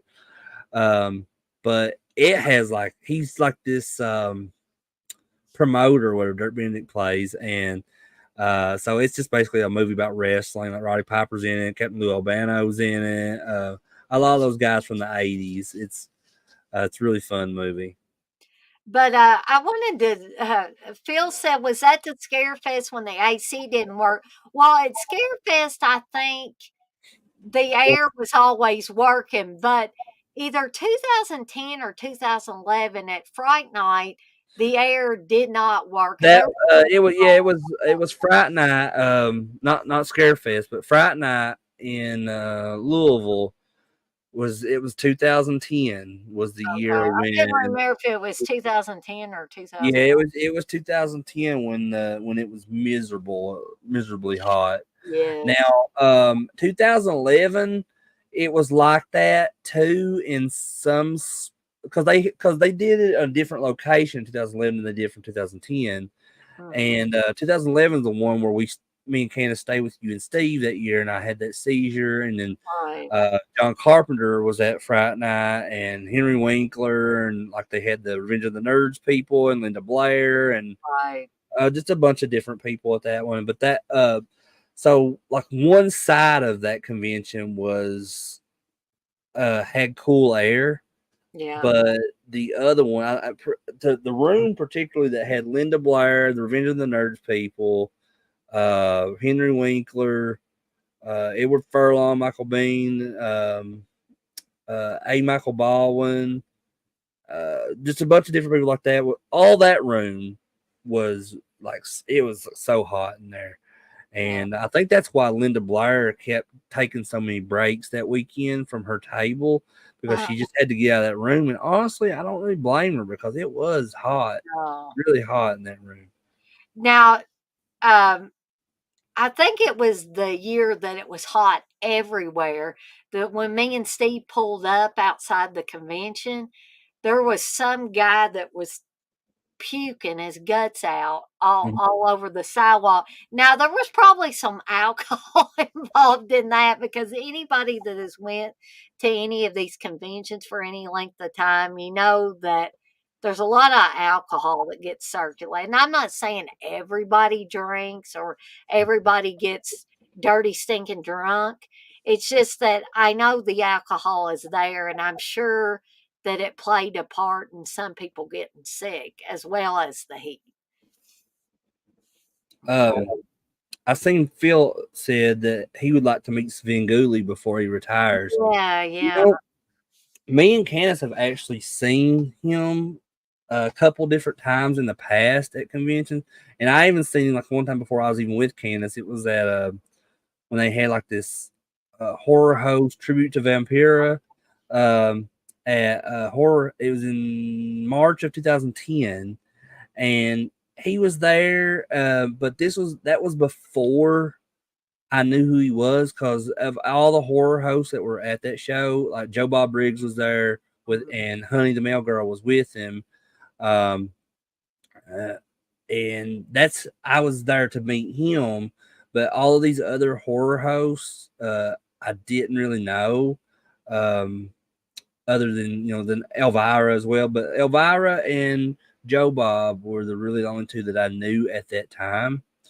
Um, and then but that event that they had at that whorehound kind of like launched my interest into looking at these other horror hosts. Mhm. um so I didn't know Svengoolie even at that time yet, but once he started like showing up on Me TV, that's when I started. So which that was just in the past probably 5 or 6 years or something, I guess. Is when I discovered Svengoolie and started becoming a fan of him. But yeah, I mean, I would like honestly, I could have met him a couple different times in the past, but I didn't really know who he was at the time. But now that I do know who he is, and I am a fan, I've got several pieces of merchandise of him in my office back there. Mm. Uh, I got this really cool lunchbox of him just recently too. Oh, I got one. I got one for my dad because my dad never misses his show. Um, but yeah, I would like to meet him too for sure. and while we were talking, I remembered what I wanted to say in reference to not only Night of the Living Dead 90, but other remakes. Here's my take on it, and people might agree, they might disagree on it. If you wait a long enough time before you make a remake, now Mhm. this isn't always the case, but the majority of the time, because I'm thinking about Psycho, the Psycho remake, which I thought was terrible. I don't have anything against Vince Vaughn. I just didn't think he needed to play Norman Bates. But Mhm. anyway, but the majority of the time, if they wait long enough between the original film being out and a remake coming out, for instance, with The Fly or Invasion of the Body Snatchers, Mhm. or, in this case, Night of the Living Dead, we could talk about a bunch of them that it seems to work better for me. I've seen times where they made a movie and a year later they're making a remake of it. I'm like, that's Yeah. way too quick, way too quick. Um. You know. And that kind of I'm glad we're finally getting back on track to talk about Now Lived In 90. I know we kind of went off track there for a little bit as we always do, but that's okay. Um. But it also kind of comes full circle what I was talking about with horror hosts. So you asked me earlier in the show which I didn't even get around to answering it for you. When was the first time that I seen Night of the Living Dead 1990? Well, Right. that comes full circle as I was talking about Horror Host, because the first time I ever seen Night of the Living Dead in 1990 was on Monster Vision with Joe Bob Briggs. Oh, interesting. So I did see an edited version of it when I first saw the film, but it's not much different from what you see in the original if you rented it or saw it in the theater or whatever. I mean, there's obviously going to be, a few things edited out for TV, but it didn't, it's not really changed much from how I feel from the time I seen it for the first time or all the times I've seen it afterwards. I always still have that lasting impression of that film, like, and it's always going to be memorable to me. And um, it's like, one of the things that I remember the most about that is the last line in the film when Barbara says, "They're us and we're them." Right. Because she's standing there kind of seeing how these like rednecks and biker guys and all these different people that have come together, and what, like, how they're treating these zombies. Like, you almost feel bad for the zombies at the end of Yeah, the you do. film, Uh-huh. because they have like this like pin built of this like wooden pin, and they got like a zombie like roaming around in it, and like their guys like all like biker guys and stuff are all circling around like pushing on it and stuff and just like toying with it, and then there's four they got hung up on a tree and they're just shooting guns at them, and Yeah. that's when she's just kind of like observing that, and she's like, and she says, we're they're us and we're them. Right. um Kind of like, uh even though the zombies, the dead, had this animalistic behavior, Hmm. we as humans can still have that animalistic behavior too, even when we're alive. Right. Exactly. Um, Phil, I agree with you too on Invasion of the Body Snatchers. He says, I think every version of Invasion of the Body Snatchers is good. And I agree with that. My particular favorite, though, is the 70s version of it. I absolutely love that version of it. You got Jeff Goldblum, you've got Veronica Cartwright, you got Brooke Adams, you got Donald Sutherland. God rest his soul. Yeah. He's one of them we lost quite recently, but that is a great ensemble cast, and that is just a fantastic remake. And if you, Yeah, and that's another one in regards to like when I prefer the remake over the original.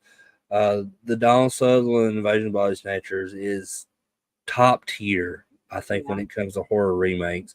It's right up there with, The Thing, The Fly. I mhm. feel Night of the Living Dead, 1990, um, and even I would even throw this in there, and it's the 1990s version of Bram Stoker's Dracula. Um, Now, while I do love the original with Bela Lugosi, I have to say that Bram Stoker's Dracula is more of a favorite for me when it comes to the Dracula films. Mhm. Um, but I also like Christopher Lee is my favorite Dracula, though. He will always be my favorite Dracula. I Uh, think he's my favorite Dracula too. but a lot of why he was my favorite Dracula was because of his pairing with Peter Cushing, Yeah. and I felt like, 'cause they were real life close friends. Because that whole group between Christopher Lee and Peter Cushing and Vincent Price and Peter Lorre, or not Peter Lorre, but or yeah, maybe it is Peter Lorre. But I know, like, John Carradine was kind of part of that group too with those guys, and they were all really good friends. But it, that was one of the reasons why I love Christopher Lee, because he had excellent charisma with Yeah. you know, and chemistry with Peter Cushing. Mm, And Bela Lugosi, he had really good chemistry with other people too. But when you just see two people on film and they really click, and then you see them work with each other multiple times, it's always going to be a good time. And Peter Cushing and Christopher Lee worked with each other in multiple films, not just the Dracula films. Um, and then and you look at her and people like that really didn't necessarily care for one another in real life, but they mhm. were excellent together on screen. That's Richard Pryor and Gene Wilder. Oh, yeah. Look at all the films that those guys made together. But like I said, they weren't even that close with one another. I don't even know if they really liked each other. Um, But you you couldn't know, tell it in those but movies, though. but yeah, you can't. But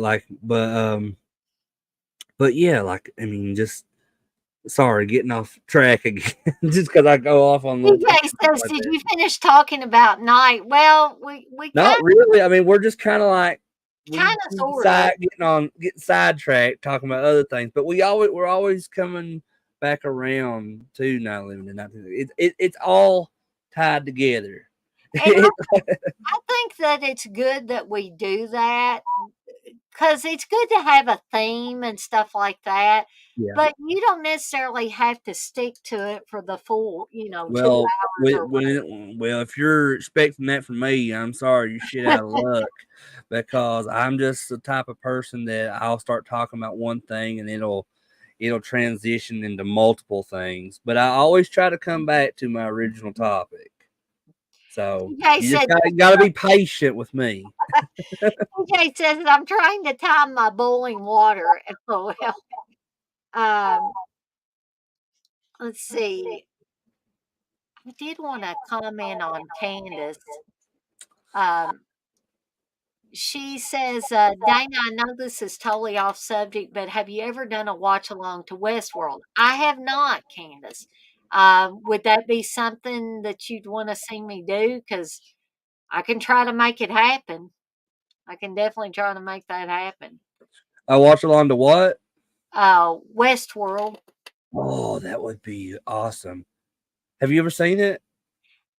I think I've seen parts of it, but not all. It's Well, do you know anything about it? Like, I guess I should say, Not because at this point. You probably have to because refresh me. I feel like if you don't know anything about a movie like Westworld, go into it blindly. Don't look anything up on a film like that. Just somebody suggests you watch it, go watch it, and Mhm. don't go in knowing anything. Uh, to me, that works with about any film, though. Like Oh, I go in, I've went in blindly to a lot of stuff, mhm. especially stuff like that. I went into watching stuff on Monster Vision with Joe Bob. He would show so much stuff that I would know nothing, never seen before, knew nothing about, and a lot of the times, it would help me enjoy the film more by not knowing anything. Now, with Night of the Living Dead 1990 was a little bit different when he showed that, because that was my first time seeing that film. But I already knew of another Night of the Living Dead, which was the original that I had seen years before with my dad. Um, and I still think to this day that my dad was just trying to show that movie to me to scare me, because it's just something Probably he was would the one do. who told me that Um, you did. I don't think he expected me to gain an obsession over stuff like that, because and I always tell that to him. I say, the reason I'm obsessed with horror film, it's your fault, right? He'll just laugh, because he loves horror films too. Like I said, he never misses Fingooley's show.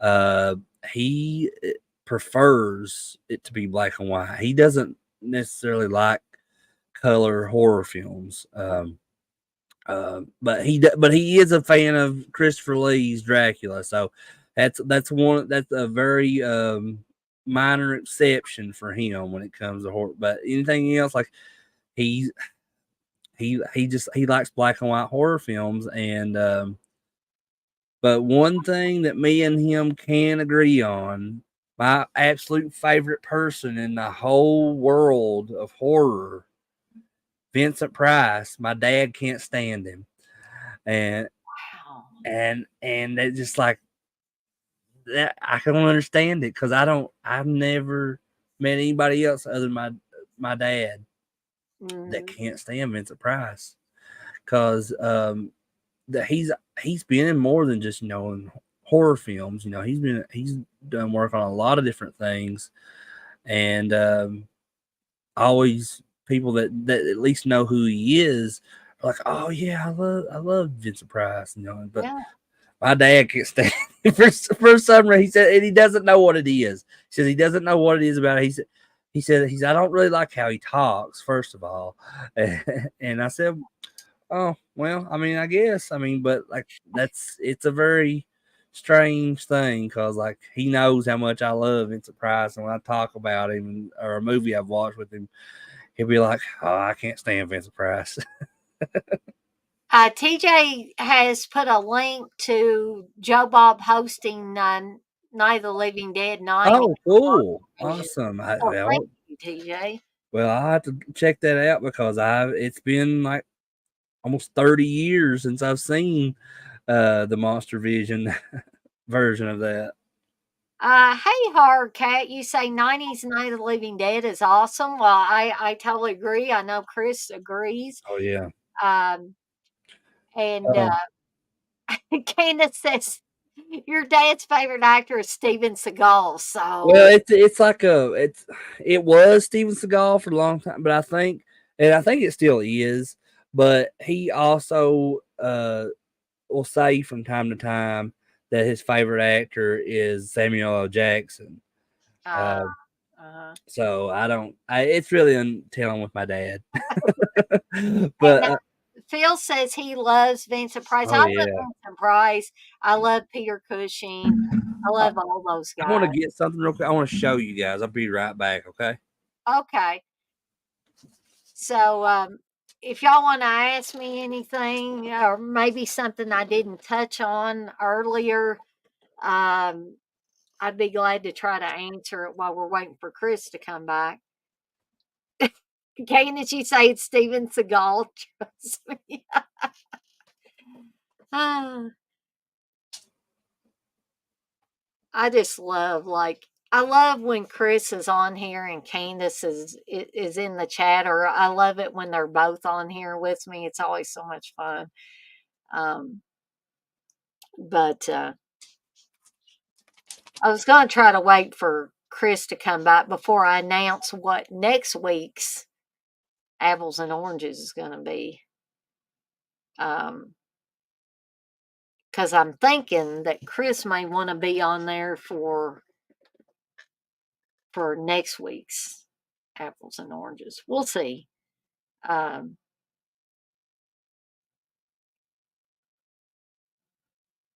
TJ, you said, what do you think about the different versions of Little Karen in the two nights? Um, you know, this sounds really bad, TJ, but I never really focused much on the Karen character until she gets turned into a zombie. Now, I know that's sad, but and I think I liked that zombified version of Karen in the excuse me, I'm so sorry. I just keep sneezing. I think it's allergies. But I think I like the zombified version of Karen in the original version of Night of the Living Dead. That's probably not as much information as you wanted, TJ. Candace, you want to know what my favorite holiday themed horror flick is? I bet I know. I'm gonna say now this may change, Candace, but today I'm saying Halloween. Oh, really? Yeah. I was going to say something different. Oh, really? What was you I, gonna say? I thought your favorite holiday themed horror film would be My Bloody Valentine. I do love My Bloody Valentine. And if you ask me a week down the road, I might say, see, it's awful. I have a hard time, like, but I have so much loyalty to John Carpenter's Halloween, and I Right. think that's why I Um, picked that one. Candace wants to know what yours is, Chris. my favorite holiday themed horror film. Well, you know, gosh, I'd had to think about that. Um, Halloween 3 is definitely up there. Season of the Witch. Night of the Demons is up there. Um, trying to think. I really like My Bloody Valentine. I don't know if I would. It's up there as one of my favorites though. Uh, trying to think. I mean, are we just going with like? Can it be any movie as long as it's like themed around a holiday? Because Mm. I would put Idle Hands up there too, because that's like Oh, based on yeah. Halloween. I even like a lot of like Christmas horror films, like Silent Night, Deadly Night, Christmas Evil, Black Christmas. Jack Frost. Um, I like I don't know, but if I had to pick one, um, it might be Halloween 3. That's a fun one. Candace says, I may have to agree with you, Dana. Mine's probably Halloween. I liked that Halloween 3, and I know there's a lot of people that has different opinions on Halloween 3, including Joe Bob Briggs. but but anyway, like I think because I love the holiday Halloween so Mm, much, and like me too. while the original Halloween is based around that time, it focuses more on just Michael Myers stalking and killing people more than it does the holiday. Now, Halloween 3 focus is based around the holiday Mm, because they're trying to kill these kids using the holiday of Halloween of trick or treating, exactly. Uh, buying these masks. So I think that's that would probably definitely be because I have a lot of Halloween 3 stuff here too that I've never shown you guys before. But speaking of stuff, that's what I went off camera for a second. We were talking about Vincent Price and Svengoolie and horror host stuff like that. So I went and grabbed some stuff I wanted to show real quick. yeah. And like so, I guess here's my Svengoolie Toonie Terror Oh, figure. that looks just like him. Let's see if I can get. Because And he's I've got the watched rubber Sven chicken and everything. Yeah. And then the back of the packaging, has his coffin Yeah. show, and but I got the Svengoolie one of that, and then I went and grabbed her real quick, Vampira or Uh, Vampira, however you want to say her. I call her Vampira, but I'm probably pronouncing that wrong. But I got I her, think you can pronounce it either way, I think. and then here's the Vincent Price one as well, Ooh, I like that Vincent Price one. and so I got those, but then I was going to show. I have these kind of figures. These are called reaction figures. They're made by Super 7, and here I've still got them in like this protective like plastic packaging Uh, over it, so the card doesn't get all beat up. But that's the Svengoolie one. This one's kind of hard to get now. I pre-ordered it as soon as it came available, and yeah, because now when I try to look for this online, like it's sold out about everywhere. Svengoolie stuff goes fast. And then here's the Vampiro one I have in those. uh, And I love these figures because I love the artwork on the packaging. yeah, that artwork is really, really Like this one, I think the Svengoolie one too. Yeah, they're both of the artwork on the packaging is done by Ed Repka. And Ed Repka is the one who he did all the artwork for all of Megadeth's album covers. cool. Oh, Uh, gosh. and I met him one year. He was at Horror Hound one year. Now I've got 3 of these, but I can't remember where I got the third one right now. It's probably somewhere in my closet. But these are the Vincent Price ones. I have one there's in black and white, and the other one. Oh, cool. So this one right here is glow in the dark. Oh man, I love both of those. Yeah, and there's the black and white one, and I got one. They're all the same figure. They're just like variations of the same figure. Mhm. Um, but the third one I got is he's in color, like it's like a colorized version of him. Um, but yeah, we were talking about that stuff. I said I want to show some of those figures Yeah, I got because I I love those. always love Chris to show off pieces from his collection because it's always fun. Um, and Blissful says you all have the coolest collections. Well, I ain't got nothing on like Candace and Chris. They they have fantastic It's collections. it's it's it's bad though. I know we have too much stuff, and like I'm running out of space for some of this stuff. Steve has told me I'm gonna have to quit getting stuff. He says you got stuff everywhere, Dane. um, and Phil says I have a soft spot for Silent Night, Deadly Night, which I agree with Candace. That's another good holiday. Yeah, I love all of the Silent Night Deadly Night, even the later one, like the part 5, the Toy Maker, Uh-huh. which has got Brian Bremer in it. And Brian Bremer, he also played Bunt in the first Pumpkinhead film, I and even like the third one where Bill Mosley's walking around with a bow on his head. that's the out of all of them, that part 3 is the toughest one for me to get through.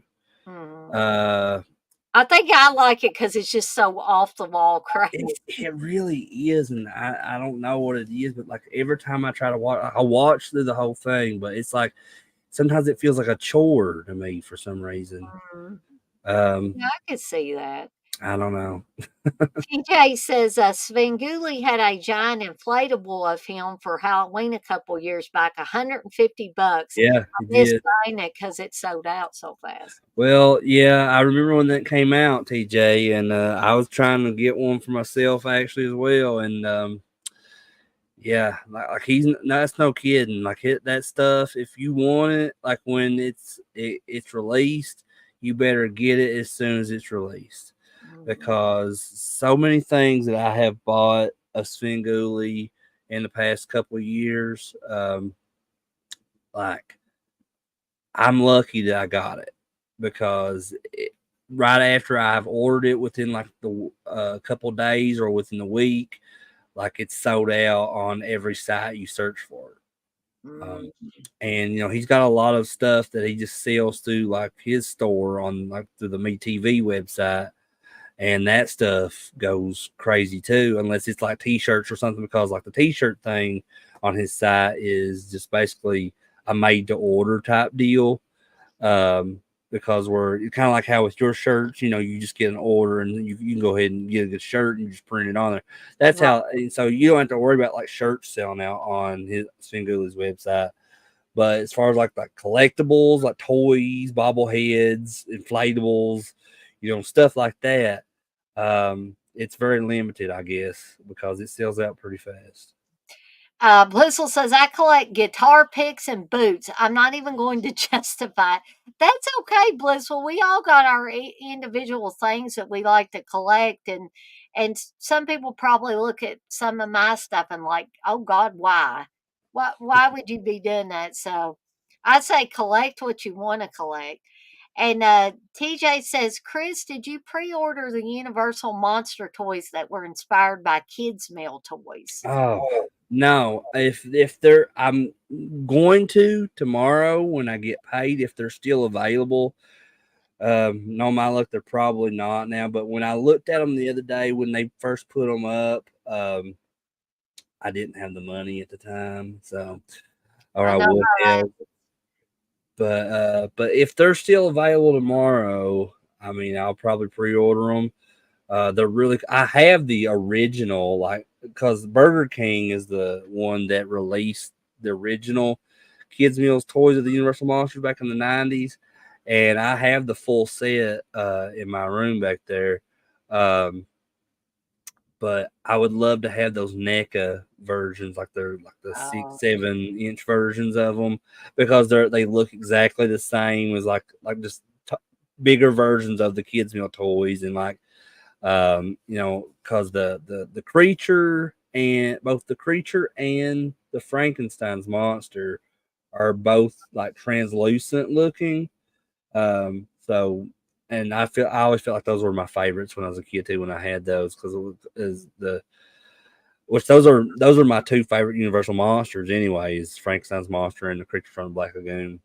mhm. Um, and But yeah, if they are available, TJ, I'm going to. I know I've got some other stuff pre-ordered right now of Universal monsters, like those Blacklight Funko Pops and the Toonie Terrors of the Universal monsters that they're releasing. So good time to be a Universal Monster fan right now. They're Oh, releasing a yeah. lot of merchandise, and then just Universal Studios just made that announcement about a month ago that they're bringing the Dark Universe like part of the park, where it's going to be all Universal Monsters Yeah, themed. that's exciting. I'm really excited Yeah, about and that's opening next year, so we're going to try to go when that opens, I think. and, me and Steve are gonna try to go too. I'm hoping that we go at the same time that That would be Chris awesome. That would go. really, maybe if we can work it out or something, I could, because I get through my job, I get like really good discounts on hotels and theme parks and travel and stuff. So I could, help out with that if we did do something like that. Mhm. And hopefully it'll work out, that we happen to be going at the same time. Um, but I guess me and Chris have went over a little over 2 hours. We didn't go over because I don't really set a limit Yeah, right. on these things.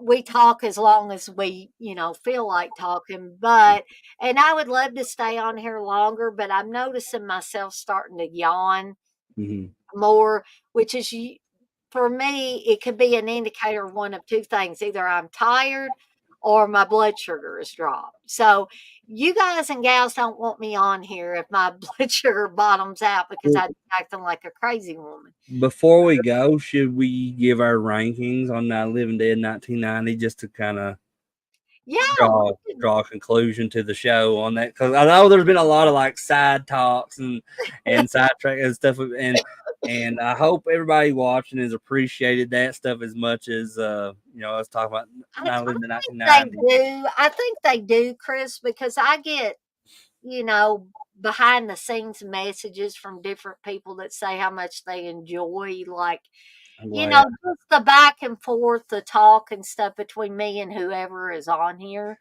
And that's what I love about you, Dana, is because you're like me in that aspect a lot. You don't care to like just go off the beaten path there and talk about other things, even if it's unrelated to the topic. It's the main topic, because that's just something I do. It's something I can't help. I do it, and I hope people are like, oh, I didn't come to this watch this video to hear about this crap. I want to hear about Night of the Living Dead 1990. But Yes, TJ, you are right. Even Dana's pre-recorded videos go off on a tangent. They but do. yeah, we anybody that can sit and listen to me talk about that stuff, or and appreciates that as much as we do, um, I appreciate that. But yeah, I guess should we give our rankings on? Yeah, yeah. Chris, I'm going to put you on the spot. I'll let you go first. I Okay, so I will go ahead and give it a 4.5 out of 5. Okay, and So y'all forgive me for not having the half, please. So but envision a half there. yeah, I mean, I there's part of me, as much as I love it, it wants to give it a 5, but just based on how I've ranked stuff in the past, you know, um, it has to be something incredibly special for me to give it. And not saying that Night Living Dead 1990 is not incredibly special, because it is. Um, it's just that it's a personal thing for me, I guess. I don't know. Like, I have a really weird way of ranking things, I guess. No, and this is probably gonna shock everybody in the room. I'm leaving this 4 up there because I'm gonna give it a 4.5 as well. The I'm not gonna go over and say, "Yes, this is a 5." I'm gonna keep it at a 4.5 or a 4.5. Um, so me and Chris were exactly, the Mhm. same on this particular one. Um, let's see. TJ says he's given up on the halves, and he says, "Just kidding." Um, but Candace said, "Great stream tonight, guys. Keep a check on that sugar, Dana." Yeah, I'm actually going to get me some of that malted milk ball ice cream here when we get off of here. Thank you, Phil. Thank you for stopping in. I love seeing Phil anytime. I don't get to see Phil in person like I used to, so it's cool that he comes in here. Um, Candace says, "I not only come here to hear some cool people talk about awesome stuff, but I also come here to look at the beautiful people on the screen." Oh, well, that's sweet, Candace. Um, but before me and Chris do get off here, thank you, Blissful. Blissful says, "Great live, Dana and Chris." Um, I wanted to bring up, I just thought of it while we were talking, is what I want to do next week's Apples and Oranges on. I want to cover the Evil Dead original trilogy, Evil Dead 2, and Army of Darkness. We're going to discuss it all. So, Chris, if you want to be on Yeah, there, absolutely. I would love to. and anybody else that would like to be on That it just gives me an excuse to bring some of my Evil Dead merchandise out to there you show go. show Yeah, we off. can show that off too. Yeah, That's a series I have a lot of stuff, so I'll have to pick and choose, kind of like I did with my Gremlin stuff when we did the Gremlins watch along. right. So, yeah, stay tuned for all of that. And also be sure to stay tuned for, I'm going to do a pre recorded Seductive Poison, the Resurgence Triple Threat review show tomorrow night at some point. And Friday, there will be a pre recorded Terror Time Tea. And me and Candace will be live at 1 p.m. Eastern Time on Friday talking about a continuation, I guess, of favorite horror masks, makeup, and characters. So be sure to tune in for all that. And if that wasn't enough, Saturday and Sunday will be watch alongs, both starting at 7 p.m. Eastern Time. Saturdays, it's going to be Stanley Kubrick's A Clockwork Orange. And Sundays will be John Landis's An American Werewolf in London. So be sure to tune in for all of that for the remainder of the week. And I want to thank Chris for being on here with me tonight as Thank we you for having me. well, you got an open invitation anytime you and Candace spoke to. And I want to thank everybody that was in the chat tonight. We had a pretty active chat tonight. Lots of cool questions being asked and people sharing cool information. And that ultimately for me is what these streams are all about. Just sharing stuff with friends and like minded people. Yep. Everybody's got some cool. I don't know if Candace was going to continue that, but I'll agree that everybody has some cool. Um, but I guess we'll get off here for the night. So me and Chris are off like a dirty shirt. Okay. She That said okay. cool stuff coming up on Friday Foolish too. We do. I don't want to quite give it away yet, but me and Candace have been discussing some things. Chris may know about it. I don't I don't know. I mean, she tells me a lot of different stuff. So, um, but before we go, that just reminds me of something. Like I know in the introduction, for the Friday Foolish, like it shows up the different like things, and one that says books, know. and you guys have not covered anything on books yet. We have not, Chris, and thank you for bringing that up because that may very well be an upcoming one. So I appreciate you bringing that to my attention that we have not yet covered any books. Candace says you don't know what we were discussing, so it'll be a surprise for Chris as well. Um, but on that note, me and Chris are off like a dirty shirt. I know that probably sounds gross, but if you're a fan of Pretty in Pink, you'll know what that refers to. Um, but I want to remind everybody before we get off here, as I always do, to be kind to one another and blaze that trail. We're getting ever closer to Friday, folks. And let's just make the rest of this week special. And let's have a kick ass weekend, too. Because we got to do something fun to prepare for having to go back to work on Monday, right? So, Yeah. anyway, we're out of here for the night, but we'll see everybody next time. So, see you next time, Bye, folks. everybody.